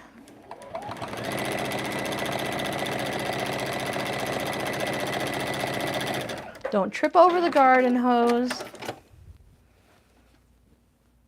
Oh yeah, if you cut the skull small enough, you wouldn't even see it. Like, this could easily be cut like this. I mean, you're not going to know once it's sewn in and it's small that those are skulls. But this is such a fun piece. I'm actually saving that to use in something. I don't know, but I say something specific, but I don't know what that specific thing is yet. It'll call to me. The pink cat, the gray one, got cut off because, you know, I didn't pay much attention, but that's what happens. And again, I can't blame it on you guys because I get watching a video or talking to myself or interrupted. Right out there, you know, let me see, there's 12-inch, or I don't know, they're probably more than 12 inches, maybe 16 or 18-inch tiles. 2 tiles, and like the kitchen is it's right there. So whenever the kids are in the kitchen, they talk to me now. So if I'm with my table right here, if I'm sewing, they talk to me and I get sidetracked. But again, I can't blame it all on the kids because I can sidetrack myself. There's no windows in the room, so I can't watch traffic go by. So that doesn't sidetrack me anymore. I love watching traffic go by. So do the girls. I'm going to save these pieces because they can be something. Well, you know what? I'm going to put this right on here and let that be my corner, and I don't mind. Both pieces are small enough. It doesn't matter. Someone's trying to get the lizards through the sliding glass door. If the house in Arizona is what my kids want, it's going to be a 2-story, and I'm supposed to be on the bottom floor. So, you know, they say it's because my kids, oh, we haven't been top stitching. They say it's because, you know, I'm old. My kids are so sweet. I'm too old and too broken to be going up and down stairs. Really, they just want to have the upstairs to themselves so they can do, not like, I don't know why they all think I'm going to, you know, interrupt their lives. They're just so worried about certain things. But it's like, no, you guys are pestering me more than I pester them. In the first few weeks, it's like just trying to get a feel for the groove and stuff. Oh, that's what viscose is. Yeah. Yeah, I did find that out, Jackie. I made a baby quilt for a Spanish person that I worked with, and I put some fun pink skulls in it. And yeah, I got in a lot of trouble. The fabric is actually right here that I used. I had this fun fabric that I put in. It's got hearts in the skulls. It's like, you know, a camouflagey fabric. And boy, did I get in trouble. I'm pretty sure they didn't use it because they said, you know, how dare I? Because I'm cursing the child before it's even born by putting skulls on the fabric. I'm like, sorry. I don't have all of those traditions and feelings and stuff like that. Halloween's just fun to me and stuff, you know. The fabric is bright and colorful. I like it. It's different, so I bought it. Several yards of it. Look, we're just about done, and then we can trim this up. It's let's say about an hour and a half if you were to make this on your own. When you guys aren't with me, I usually just dump all the fabric on the table. And then I just pick and choose what I want. So let's put, whoops, don't put the basket away. See, really, my fabrics are mostly neat. I try to keep them relatively flat when I pop them in there so that they sit better in the laundry basket. I have 2 large laundry baskets overflowing of these. Pirates and skulls, oh my. Pirate princess, yeah, I have some with like glitter on it, and these are some really fun skulls. And it all, like I said, it all depends. And I'm not saying anything bad against anyone. I just, at the time, I just didn't know it mattered because I thought, oh, this fabric's fun. And I'm gonna do this. Toss that over there. So let's give this a really good press, and then we're gonna trim it up.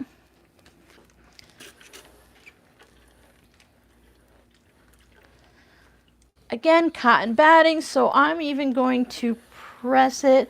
All of these wonky bits, excuse me for a second. Sorry. All of these wonky bits on the sides, they'll be fine. I'll press it from here. You can see the stitching. It's all double lined because we stitched it down and then top stitched it. I want to make sure my batting isn't folded over, especially on the corners. Sometimes, even though I'm going to cut out the corners, I will stitch right on the corners. Let's do that for the top two edges, since those are not going to get trimmed. I'll just throw a stitch in anywhere just to hold that bit of batting down, because I don't want it to flop under anywhere. I can't see this one, so I'll do this.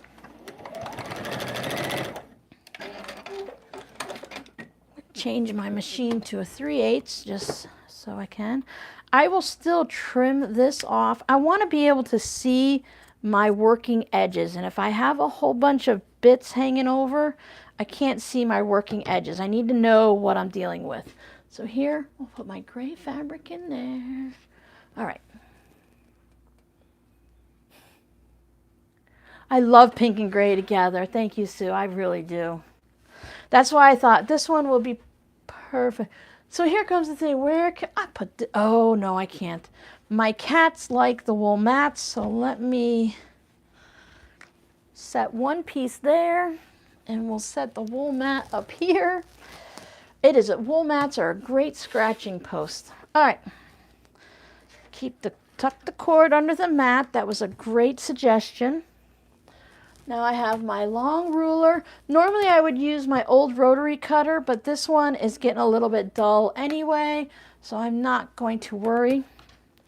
I'm going to take one piece right here, and I'm going to trim it.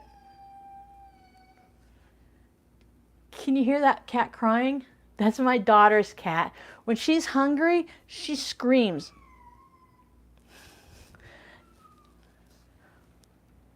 It's okay, Lily girl. So I want to go close to the edge. What I can also do is just put it over this way so I can see the batting. Trim it up. I would use my old cutting mat, but I didn't bring any of my old cutting mats, and this purple side is getting pretty old anyway. I bought some new pink erasers from the school section at the Dollar Tree so I can clean the batting out of this mat. So there I have a nice fresh edge. So then I could line it up. Put everything there, don't get cut. I can line it up with a line on my mat and say, okay. And then I can come over here. But what I like to do is I like to cut two sides. So I have this nice corner that is all squared up. I'm lining it up. It just happens to be the number 5. It doesn't matter. I'm lining it up so I can square off that corner. Even if you lose a little bit and you don't have batting underneath somewhere, like you have a little extra fabric, it's still going to be okay. Now I can take this piece and I can line it up. And I'm going to line it up on one of my black lines on my ruler, and I'm just going to shift it over until I have one spot where the batting's sticking out there. So I want to make sure, this is where I have that extra now. It looks like I got a lot cut off, but that's because I had that little bit showing there. Now we're going to have a 3/8 seam allowance, so if I needed to, I could, scoot it over a little. It does hurt, but really, what is this? This is an inch at the widest, and then it goes down to about nothing. It's okay. Deep breaths. Now remember, I'm going to trim 2.5 inches out of these corners, so I'm still going to line it up close to the bottom and get as much as I can out of my length. So I do have that little bit. Watch the lights, duck under the lights. That little bit right there is batting. And I'm not going to worry about it because my basket, hold on guys.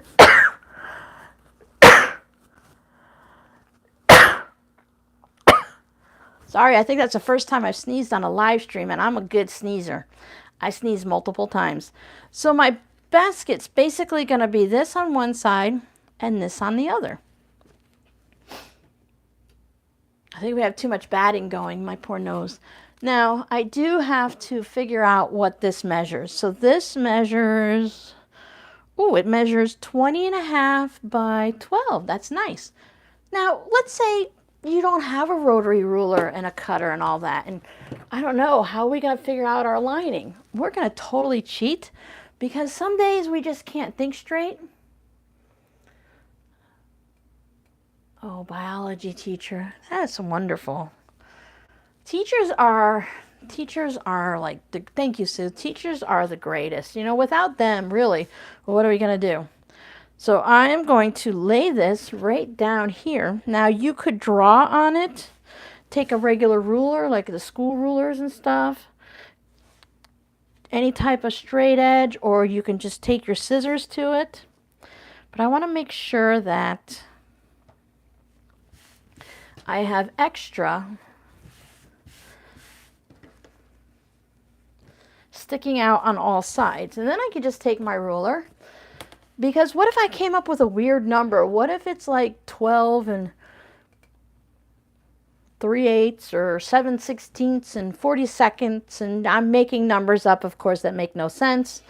But then I could just lay it down and I don't have to worry about any type of math. I can just take that. Look, I got a nice piece to go back into my gray scraps.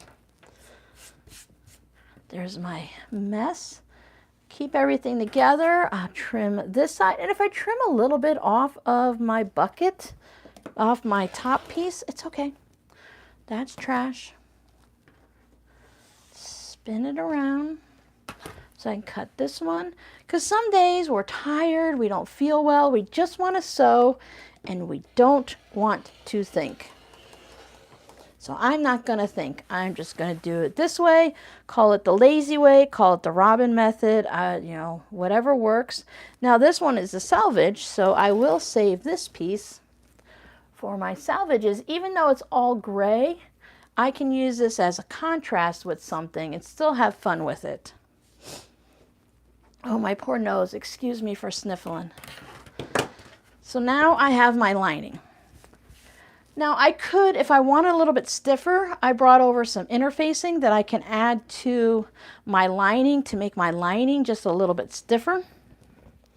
So that's what I think we should take the time to do it.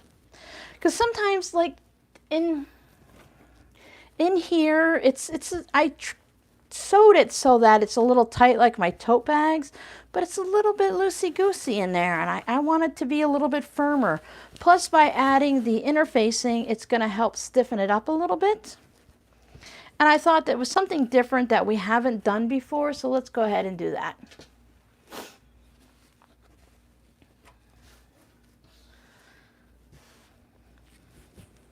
Sometimes when I'm talking to you guys, I just kind of make things up. So even if it doesn't cover, like I'm losing about 1/4 of an inch, I put it so I lose 1/8 of an inch on either end, all the way to the edge. It's going to come out in a seam allowance. So then I am just going to be daring and give myself a jagged edge on my bolt here, but it's going to be fine. There we go. Just go slow. Now that can get put up. Hopefully the cats won't touch it. I'll put it there. Let's put the ruler away. This is my good ruler. I love these Creative Grid rulers, but they are pricey. Well, all rulers are really, aren't they? Bring this back over. And, all right, come with me, cord. Stretch, stretch, stretch. I have to get my quilt block, my little clapper. There we go. Oh, look, we can stop and get a drink.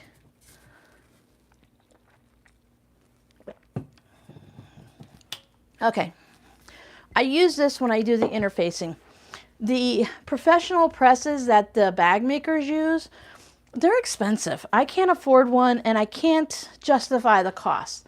So I use my clapper, and that kind of gets me the same results or similar. It works for me. So bumpy side up, because that's where the glue is. I put that down first because it's hard to press on stabilizer or interfacing, either one. And it works better anyways if you're pressing from the fabric side. So just to get me started, I'll hit this a little bit. Now mine's not perfectly even, so I have to be careful. So if you have pressing cloth, that helps. I just want to get it stuck down good enough for now, just so I know it's there. Then I press down on my iron. I have my steam. Some of them say don't use steam, but I'm really a rebel and I don't listen. Steam just works better for me. And I press it really well. Sometimes the fabric will stretch a little, or the stabilizer interfacing will stretch a little. And then when I'm done, because I don't have the fancy heat press, I do this. Thank you, Pat. And this just makes sure everything is sealed down. This works really well. Apparently not with this, but when I do my fusible fleece, this end didn't stick. Everywhere else stuck. So when I do my fusible fleece, this helps. But you can always use the sew-in kind and stuff that Jody, I believe she said she went shopping for. But you have to be patient. You can't go and rush this. You have to let the heat adhere it. But using the clapper or anything that you can lay down on it like that to press it down to make sure they connect and touch, I find helps. Isn't rayon? Well, rayon is in a lot of like the t-shirts. They have a certain percentage of rayon. Even like the jeans now, the stretchy jeans. But rayon is in the workout gear and stuff last time I looked. So yeah, absorbing sweat sounds about right. Oh, it drapes well. That's one of the ones that you really have to know what you're sewing and follow the drape and stuff like that when you're sewing clothes. There we go. There's our lining. Now our lining is the same size as our outer fabric, so it doesn't really matter, you know, what our measurements are. Again, we're just going to make our outer fabric and then cut our lining. So we chose our fabric, but we didn't cut our fabric. That's very important. Now basically we're going to make a tote bag. They are, I'll have to keep an eye out, Jackie, because I think I would really like one.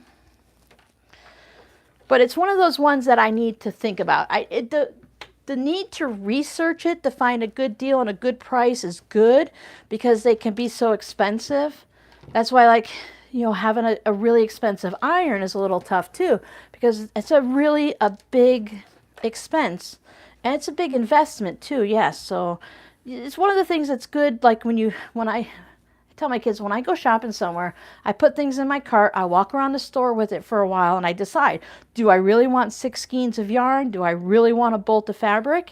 And I let myself wander around and think about it, and then by the end, I'm usually putting most of what I picked up back, because it was an impulse purchase, because it looked so good that I wanted to buy it. So I fold it in half. I'm going to 3/8. I'm going to stitch down. I'm going to back stitch here, but I'm not going to back stitch at the end because I'm going to cut the, oh. I'm so used to doing things a certain way. We're not going to cut it out of that corner. I'm so used to having 2 pieces like this where you cut it out of the bottom. But no, we're going to cut it out of the center, Robin. Oh well, it should be in my seam allowance, so it'll be okay. I'll just make sure I take a wide enough seam allowance on this side to make sure that that is covered. Goshy darn it. That's okay. It all works, remember? We can make mistakes. I'm so used to having 2 pieces of fabric that I didn't even think about it. I could also just cut this top piece right here off and then get rid of that completely. But look, we made a mistake and we're okay.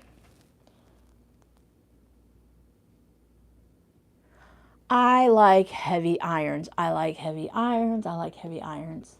Oh, that cricket, this thing looks like so much fun, but no, no, no, no. Oh, look, it's going to be within my 3/8 seam allowance anyway, so I'm good. So I'll back stitch here just to make sure it stays. I put my seam allowance back down to 2.0.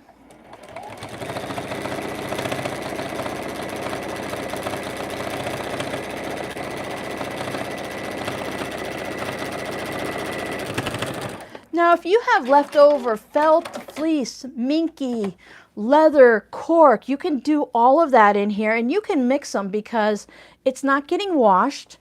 It's not like a bag or anything like that, so mixing them, it's not gonna like wear differently when it's on your body, you know, you're carrying it or something like that. But I say mix them all. Make it very textile, very, you know, good to touch and look at. You know me, I'd put all polka dots in it and I would make me happy. But when you have like a shop or something, you have to think, what are other people gonna like, not just what I like. So there we go. I've stitched down. Here's my opening at the top. When I box this, this is, oh. I was looking online and I found some other people that were making measurements and they did theirs like 12 inches wide. And I thought, oh, okay, I'll do mine 12 inches wide. But we are making a mini tote bag. This is going to be a large basket to throw trash in. Wow. I could almost do it this way.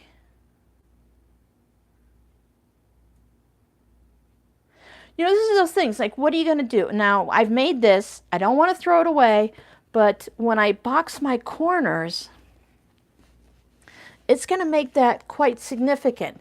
Do we want a super large bin that'll be really wide?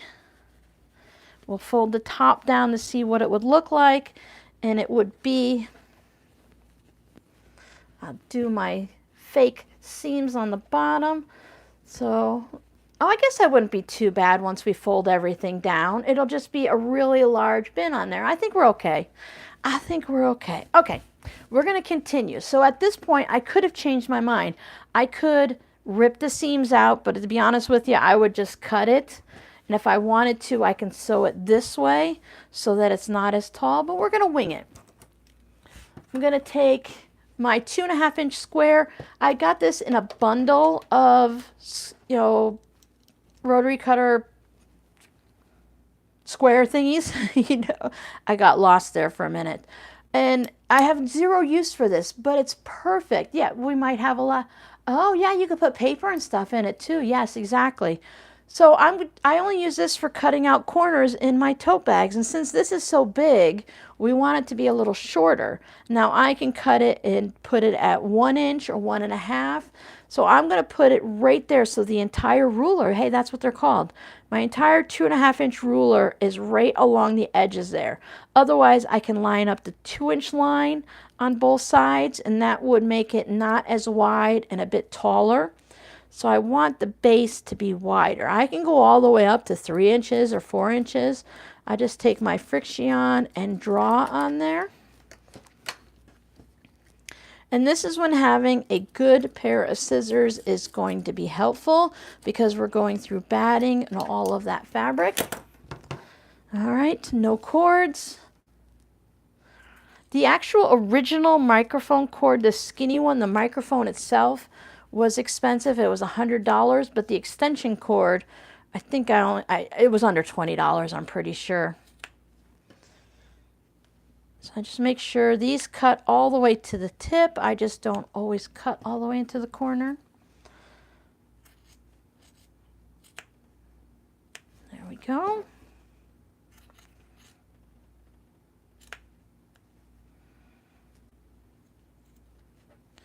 Just my fabric. Now you could pop the seam, or sometimes I just cut the fabric. The seams on the side are usually a little tougher. We can pop that and look at what we have right here. Now I love the bubble fabric and everything, so I don't want to throw that away. I want to save that. Let's look. Oh, this one has bubble fabric too and more of the gray. I can turn this into a fabric postcard. With the price of fabric, even though the fabric at Hobby Lobby was only $7.49 a yard, it was a really good price for fabric. I can use these. I can sew them together, and I can put that to the center of a fabric postcard and build it out. I could even make a quilt as you go zipper pouch and add it to that. So those have to get saved. Now I need to do the same thing with my lining. I was like, it feels weird. That's because I have the interfacing.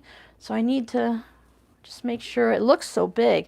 I need to do the same thing here, and I will do the same thing. Now, when I put the linings in, I start out at the same seam allowance at the top, but then I angle it in just a little bit on each side so that it's not baggy on the inside.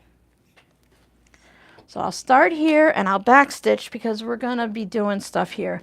Now we have options. The way this is set up, because it's all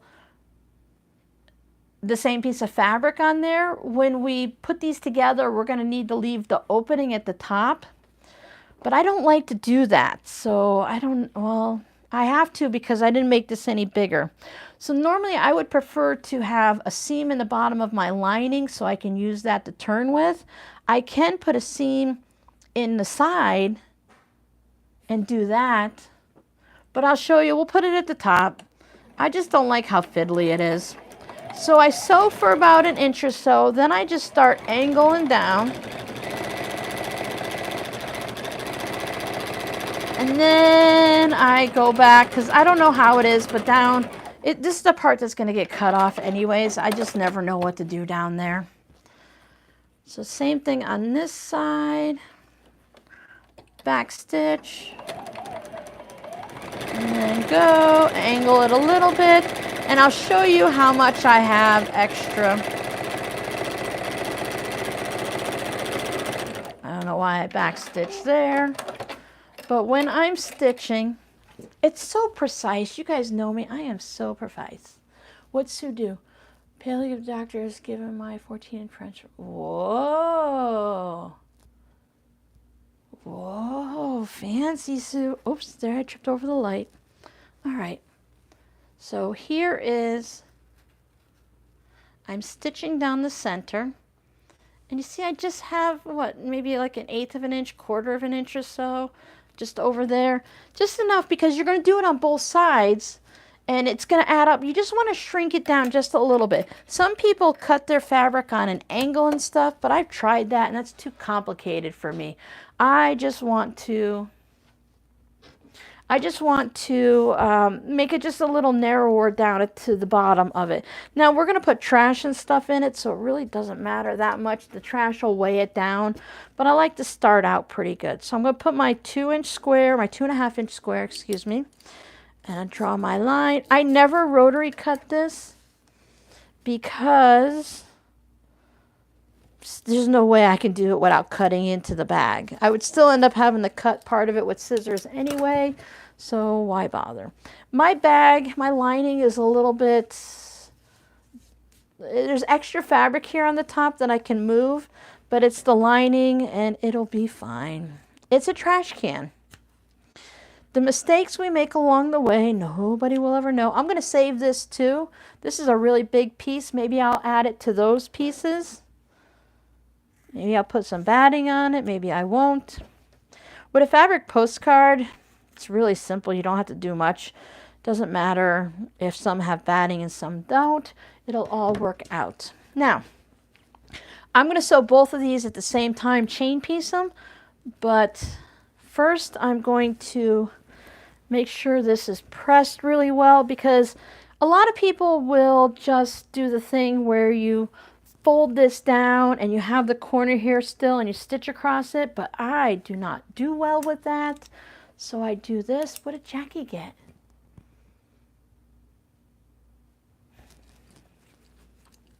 I'm going to make some marks just at the bottom of the fold, just so I can see it in case the fold doesn't stay folded. Sometimes it doesn't stay pressed really well, so I just put some marks on it, on the bag, on my finger.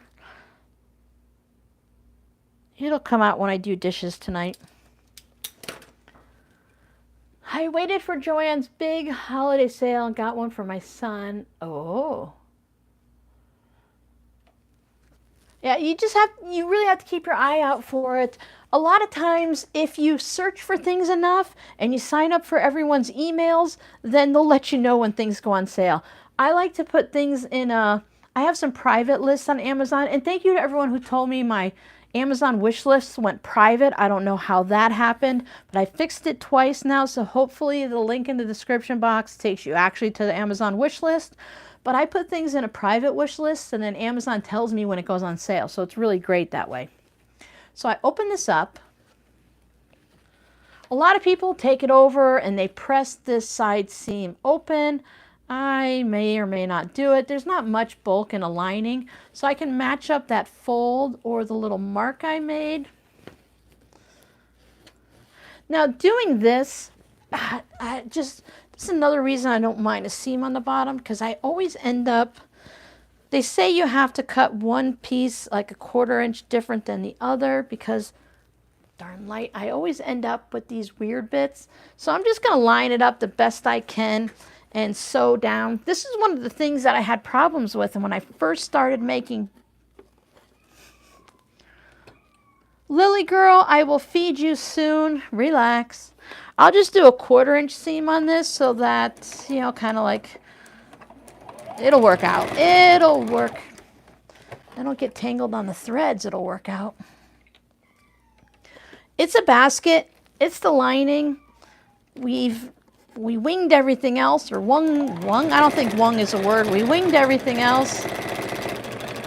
It'll be fine. Back stitch. And sometimes if I have to do this on a project that's important, I'll come back through and I'll stitch another line in between the edge of the fabric and the seam allowance, the stitching line, just to make sure nothing weird happens. But again, it's the lining on a trash bag. It's okay.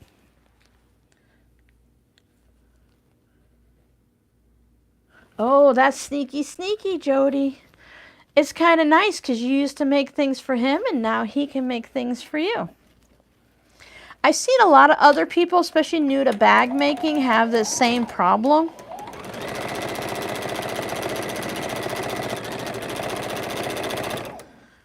Oh, you know what? It's 1,000, 100,000,000% because of that. There's no seam allowance on the bottom. So you can't measure the same here as you do here because of the seam allowance. So this side I would put at 2.5 and this side I would put at 2.25, and I winged it. I winged it. So that's where my problem is.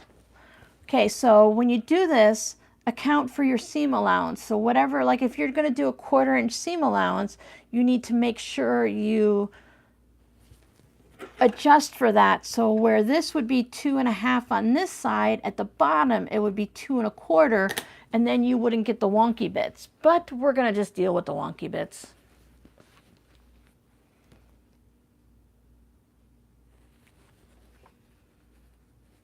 See, look, this one lined up perfectly. I don't know.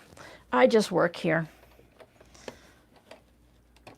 I learned how to adjust for my mistakes, but I don't always know how I got myself in that situation. Now this has batting and all of that fabric, so I am going to press that seam open, and I shouldn't have put it on the bottom, but we'll be fine once we get past the lip of the machine there.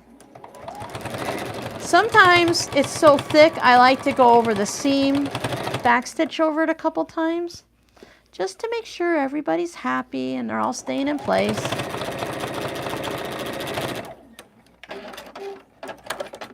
And I'll do the same thing here. Oh, I've seen a lot of fun things. And then now that Temu, they're showing all kinds of great things for the craft room. And I'm like, oh, that would be great. But I'm like, what would I put in it? It was like a whole bunch of the slanted magazine racks, which would be great for scrapbookers and stuff. But I don't scrapbook, so why would I need it? But I feel like I need it, so somebody has to show me what else to use it for, because I'm like, I have to have that. And of course all the prices, but then again, you know, not everything is really great. I don't like to fold when the corners are still there, fold it and draw a line and cut the triangle off. That just doesn't, I can't seem to get things to work right that way, and it's a lot of extra measuring. I like to have the 2 pieces of fabric, so you have the seam on the bottom. I cut all my corners out, and then I'm good. It just, everyone can do everything. There's so many different ways to do things that work for whatever is going to work for you, you know, but it works better for me. Now I'll have to move it in a oh yeah, no, I'm not ordering anything until we move. Small things like fabric I can use while I'm doing stuff. Like I have, oh, let me move the clock. The clock's just sitting there. I ran out of time this week to take pictures, but I have all 27 zipper pouches ready to go. I have to take all the pictures, edit them, and then get them into the shop. Hopefully they'll be there before Whip It Wednesday. So keep an eye out for that. You can always heart my shop, and Etsy will let you know when I do an update. I like all the tassels all lined up. The larger pouches, I put charms on them. Anyone that I could find that matches with a matching charm. Mimocha, don't touch my stuff. So fabric and stuff like that, I don't mind buying. Plus, it's easy to move. But, you know, like things to organize the craft room, it can all wait. My rulers, yeah, those were kind of hard. Oh, I can put my rulers in? Yeah, but there was like 5 or 6 pockets in it. I don't know.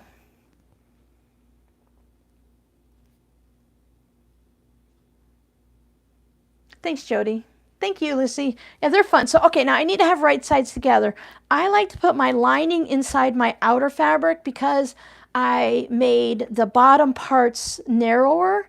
So it's actually smaller than my outer fabric. If I put my outer fabric inside my lining, you know, the other way around, then it usually gets a little bit too tight for me and it makes it a little harder. So I take my clips and I match up my side seams. Now remember, we're going to need to leave an opening. Press open the outer seams. I don't worry about the lining. We're going to need to sew around it and leave an opening so we can flip it. Match up this side seam, press it open. I have ink on my fingers.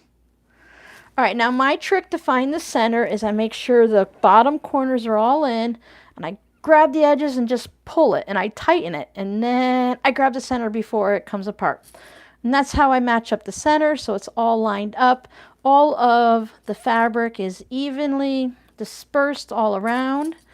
Put in some extra ones, and I do the same thing here. Plus, it makes me smile every time I do this. I make it tight, and then I grab. And if I have to, I'll just readjust and move the lining up, and everything's even. Now, you can do it in all different ways, but I learned from sewing t-shirts and bags that aren't all equal, like when the lining doesn't match the outer.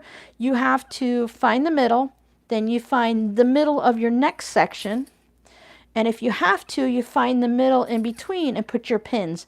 And that's going to help disperse any extra fabric if your lining and your outer fabric didn't match up. Hi, sweetie. I know you are so mad at Mama, but we're almost done. Don't worry. Can you leave it open? Yeah, you can leave an opening in the side.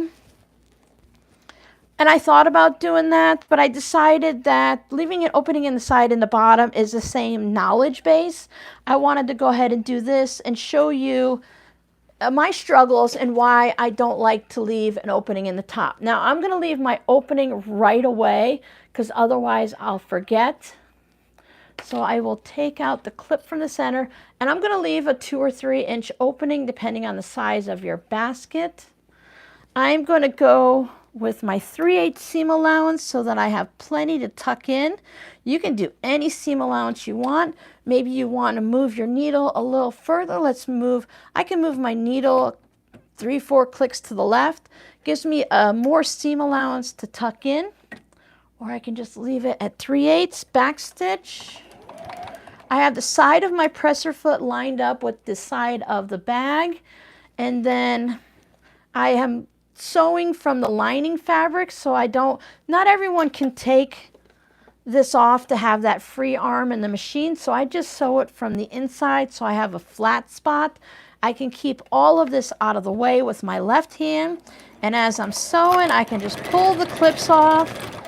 If there's a lot of bulk, you might want to back stitch on your seams just to hold everybody flat. And I just do small bits, and I only worry about this much in front of the presser foot. I don't pay attention to my needle. I make sure from here to there, like an inch or two or whatever, is just all lined up. Move the clip. I line it up from that needle, from my presser foot to my next clip. I hold it down and I just keep sewing around. I know, Mimoka, you're starving. You haven't eaten since lunchtime, you poor thing. Normally in the other house, they were all good and they knew and they would just sleep, but everyone's routine and schedule is so off still. We're all just trying to find our way. Again, I don't want to sound, whining and complaining. It's just, it's what we're doing. Oh, don't forget to leave the opening. Now, I know many of you are in a similar situation. You're all in, transflux, or you're all in flux where none of us are where we're going to be next year. So I want to make sure I have everything lined up.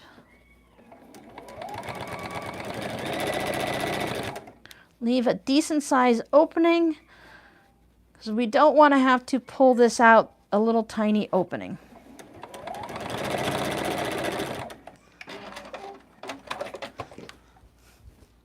There's Lily girl. So here's my opening.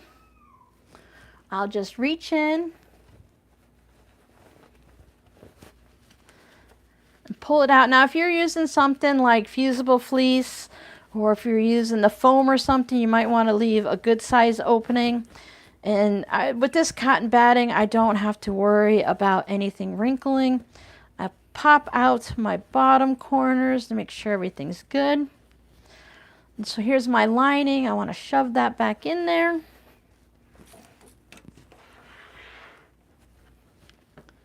Wake my iron up. Hydrate. I can hear thunder again. Now for this size, I usually just take off the bed of my machine, and I might do it for this part just so you can see the difference.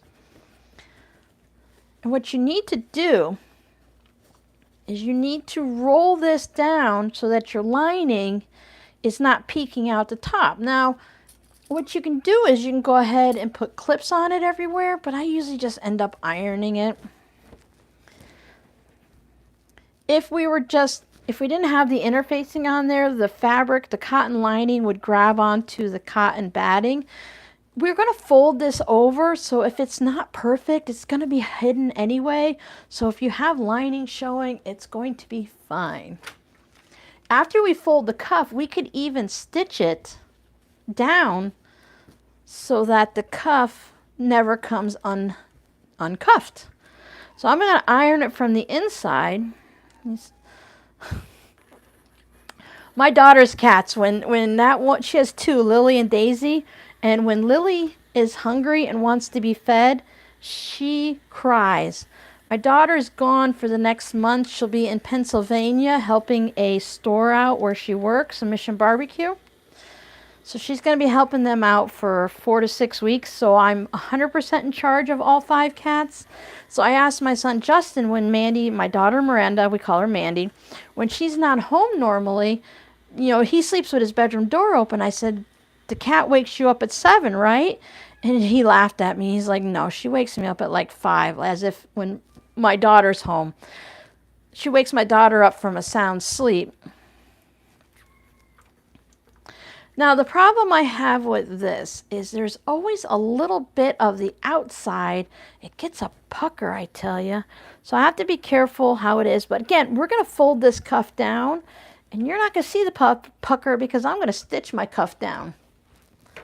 So if I get a little bit of a tuck pucker thingy here, you see that right there?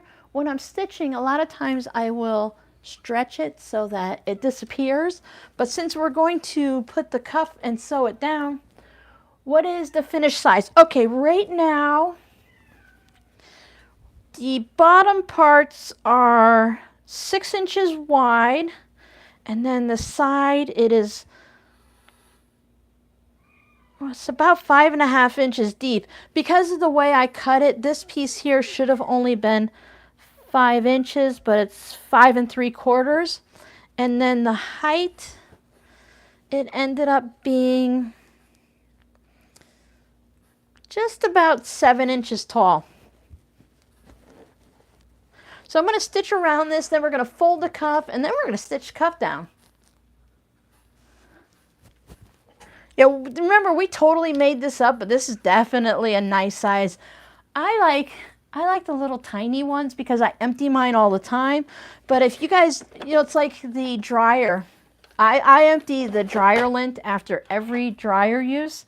But some people, my sister's like, I only empty it every month. I'm like, you have 3 kids and a husband and yourself, and you empty it once a month? You're giving me heart failures, girl. You're going to burn your house down, But it worked for her. Yeah, it's a really good size. You can use this for, you could put your, your scraps of any kind of crafting. Mimoka, hold on, sweetie. You can put anything you want in here. You can put dryer balls, since we're talking about the dryer and stuff like that.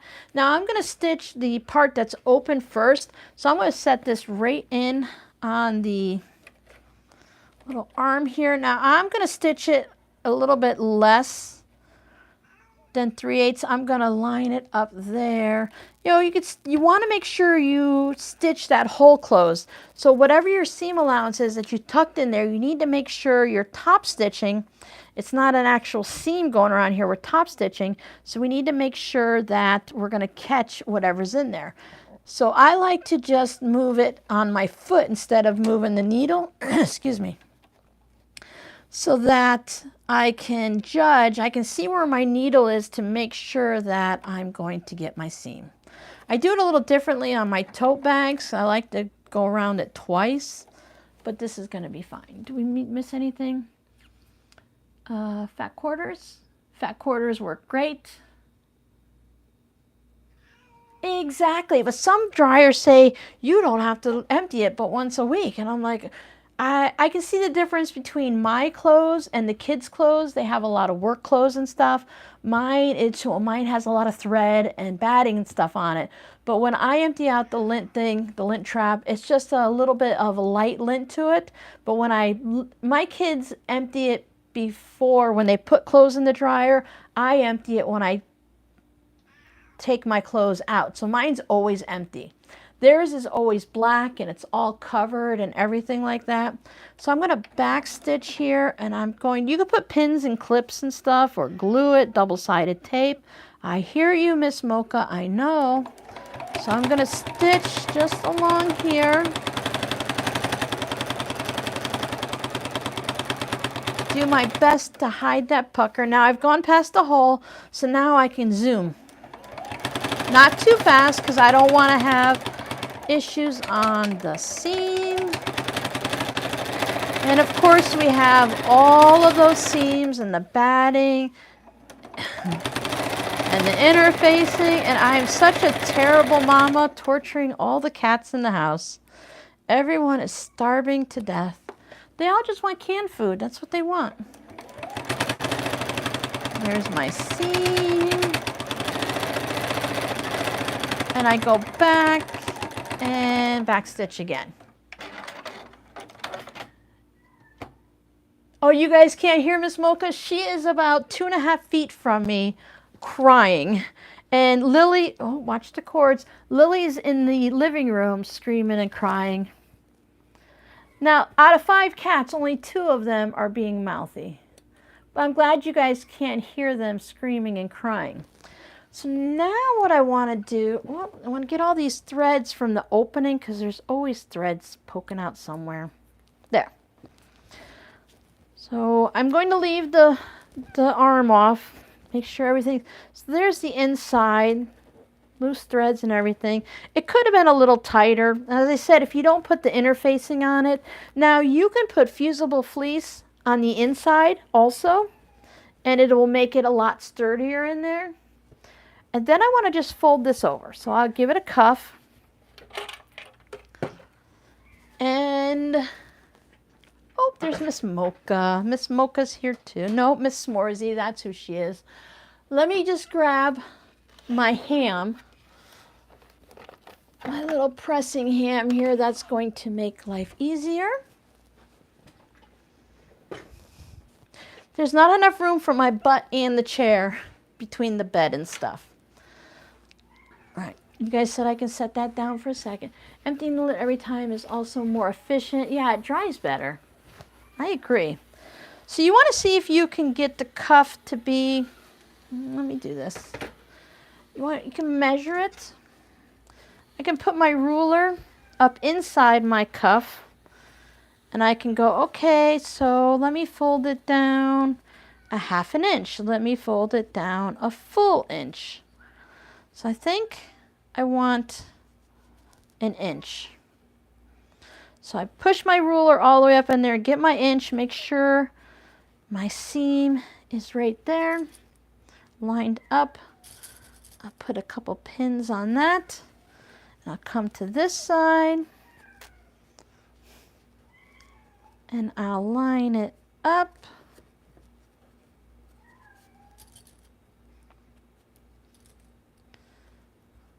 Now, if you're just doing it for yourself, if you really don't care, you can cuff it, don't cuff it. Stitch the cuff down, make sure it's all even, whatever works for you. Whoa, whoa, that's what Lily says. Lily says, whoa, whoa. Those videos you see on Instagram with the cats when they're crying in that really sad, pathetic way, that's what Miss Lily sounds like. Now, since this is going in the shop, I'll be a good example and I will measure in between my clips. And we'll put that. Oh, you can hear them? How long it will take one of them to jump in this box? Oh, yeah. It's really hard because I can't keep the cats out of the studio. Now, my daughter's cats can jump from the floor up onto the kitchen counter, up onto the breakfast bar. They jump high. They're these really skinny, long-bodied, long-legged cats. Now, my girls used to be able to jump up onto the counter, but I've trained them not to, and they actually listen, where my daughter's cats, well, my daughter's cats are kind of like my daughter. They just do whatever they want. Yeah, you could just secure the cuffs at the seams and that would hold it, but I want to make sure that when I put this in the shop that it's going to be secure all the way around. And I think I'm going to flip it this way. I want to keep an eye on that lining and make sure that the lining doesn't pucker up into it. And then I'm going to stitch again from the ends. Well, that would defeat that purpose, Robin. There's just too many variables. So I'll just make sure as I'm stitching that I'm folding that lining in. And I'm going to stitch, pins would probably help. I'm going to stitch just, I can feel my seam right, my seam allowance right there. I think I'll stitch just above that so I'm not going through so much bulk. So it's just a little bit there. I'll stitch above that and it'll have a little bit of a flap. I think that's my plan. I probably wouldn't normally stitch it down.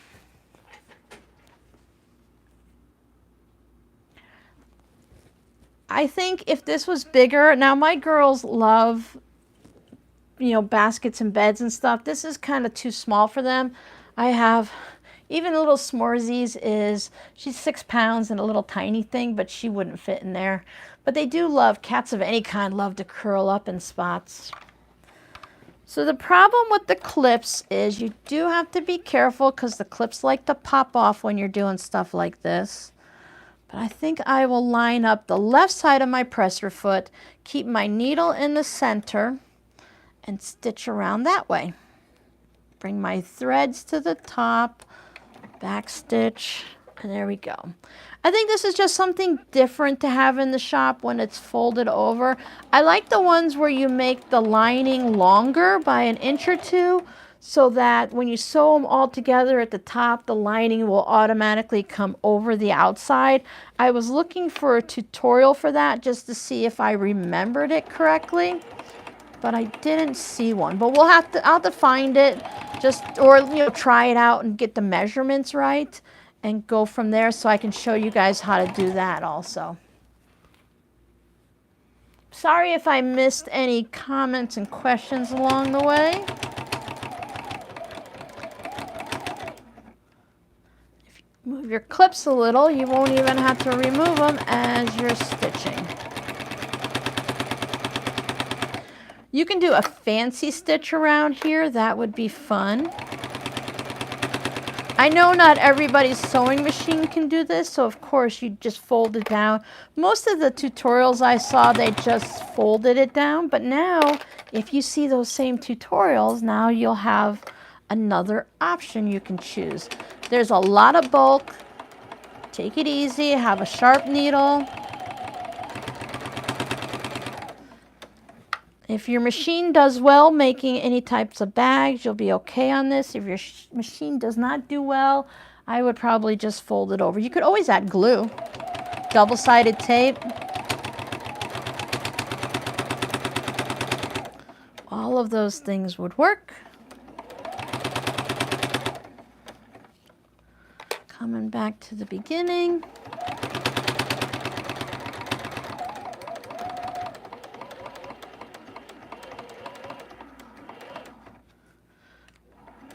Honestly, that's not my machine. That was me going super, super slow. Well, and my machine, but boy, was that making it a funky noise. Alrighty. I think I might have lost some clips along the way, or I took them off and don't remember. So there we go. There's our little basket. Because we only had the thin batting and we didn't extra quilt it, you know, with the super, super quilt as you go, it's a nice little basket, but at the same time, maybe you want to scrunch it up and put it away and take it with you to a class. Put it in your tote bag. If you're tired of the pink and the gray, well, maybe you want to turn it around the other way. Thank you. Appreciate it. Whoops, sorry, I touched the microphone. So maybe I just want to look at the gray now. Because we don't have any seam from when we turned it, we can turn it the other way. I like that contrast of the cuff. So there we go. We have the pink, we got some of the bubbles. None of the bubbles are really on the bottom. Just, I guess we lost a little bit there. Now we can put whatever you want in it. Maybe we have a lot more clips than I do. You can put the clips in it. I keep my thread in a bucket, but you can put that in there. You can put, it's big enough, put my ham in there. You can put notebooks in it. You can just store, I use it as a trash one. My lining is still a little bit looser, like I said, than I would like, but now the next time to make another one, I will definitely do 2 pieces. Thank you guys so much. I think it did. It looked huge when we had the one big piece. Sorry, I got fuzzies in my mouth. I think when I do the tutorial, we're going to do 2 pieces for the next one, just because I like the way it works out better. And also with the 2 pieces, you have that extra seam on the bottom of the lining, and I also make that seam a little bit more. Instead of a 3/8, I always add a little bit more, maybe add an extra 1/4 of an inch to it, so that tightens up the bottom of the bag, and that solves a lot of the problems. So I will get the measurements again. Well, let me say the measurements now. We started with a 12.5 by about 21, 22 inches of the batting. We did all of our scraps on it. We trimmed it down to about 12 by, I don't even know what we did, maybe about 20.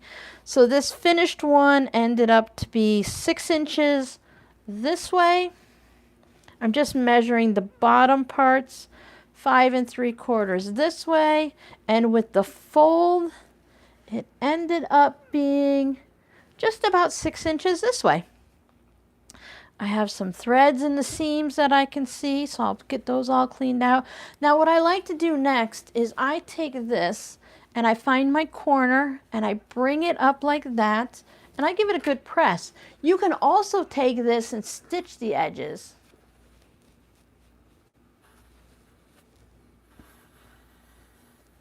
And you can add all kinds of stuff to this. So I make sure that I have as close to a straight line as I can get, and then I can go ahead and just give this a good steam. Take this here. Now when I made that big piece as the quilt as you go, I still could have cut that piece in half.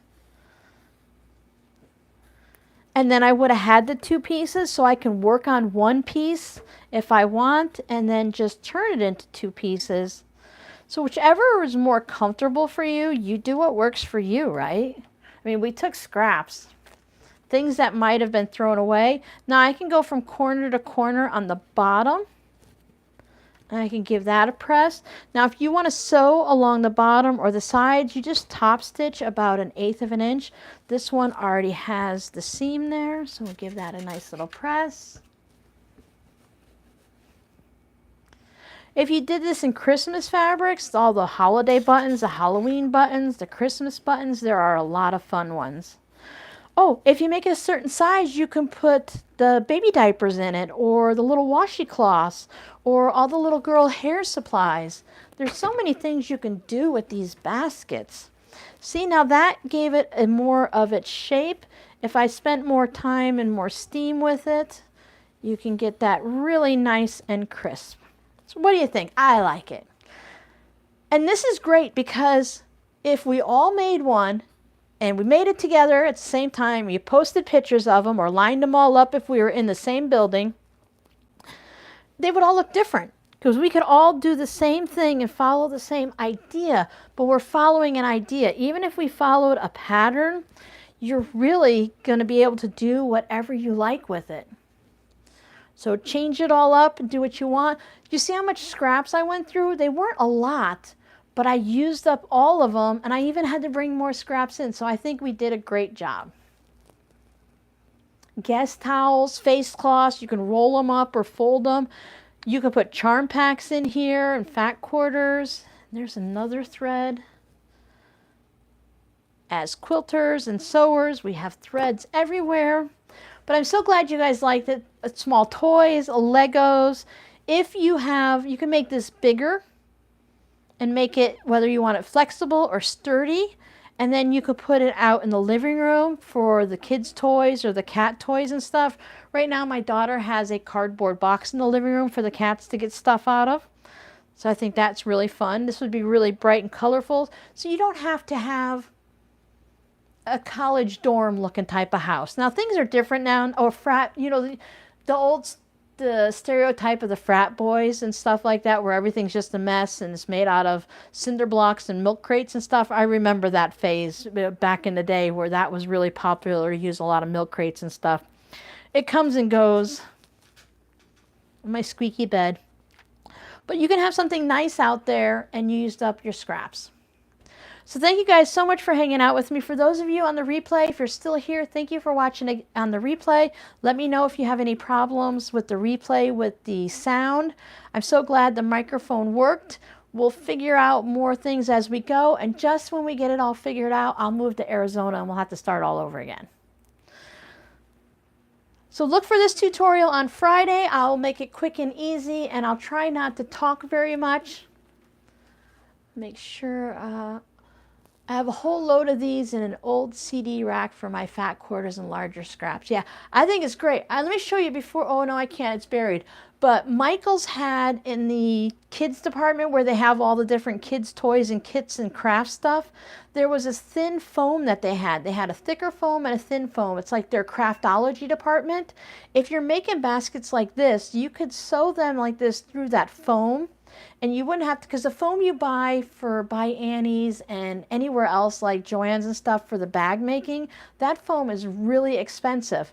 So you can get the same type of look and make it for your baskets like this. I'm going to try it for mine. I actually brought it with me, but it's in between two bookcases and buried, otherwise I'd pull it out for you. They're just long rolled up pieces of foam, and it looks about the same to me. It's squishy. I think I can sew through it easily. Maybe we'll pull that out for the next live stream or a future one and see if we can stitch through it. I'll have to test it out first. But you can do that and it would make it a lot sturdier. But once you start filling this up with scraps and stuff, I think this would look really great on the shelves. If you make it so that it sits on the shelves like this, so you don't have to look at the side seam, then you would know that this is all your pink and gray scraps. No batting. 2 layers of upholstery fabric. Yeah, you can use denim on the lining or something like that, because you can make your lining sturdy and just use the cotton fabric here and your lining would hold it up. So you could put your fusible fleece on the lining and just have a quilt block here that you folded up.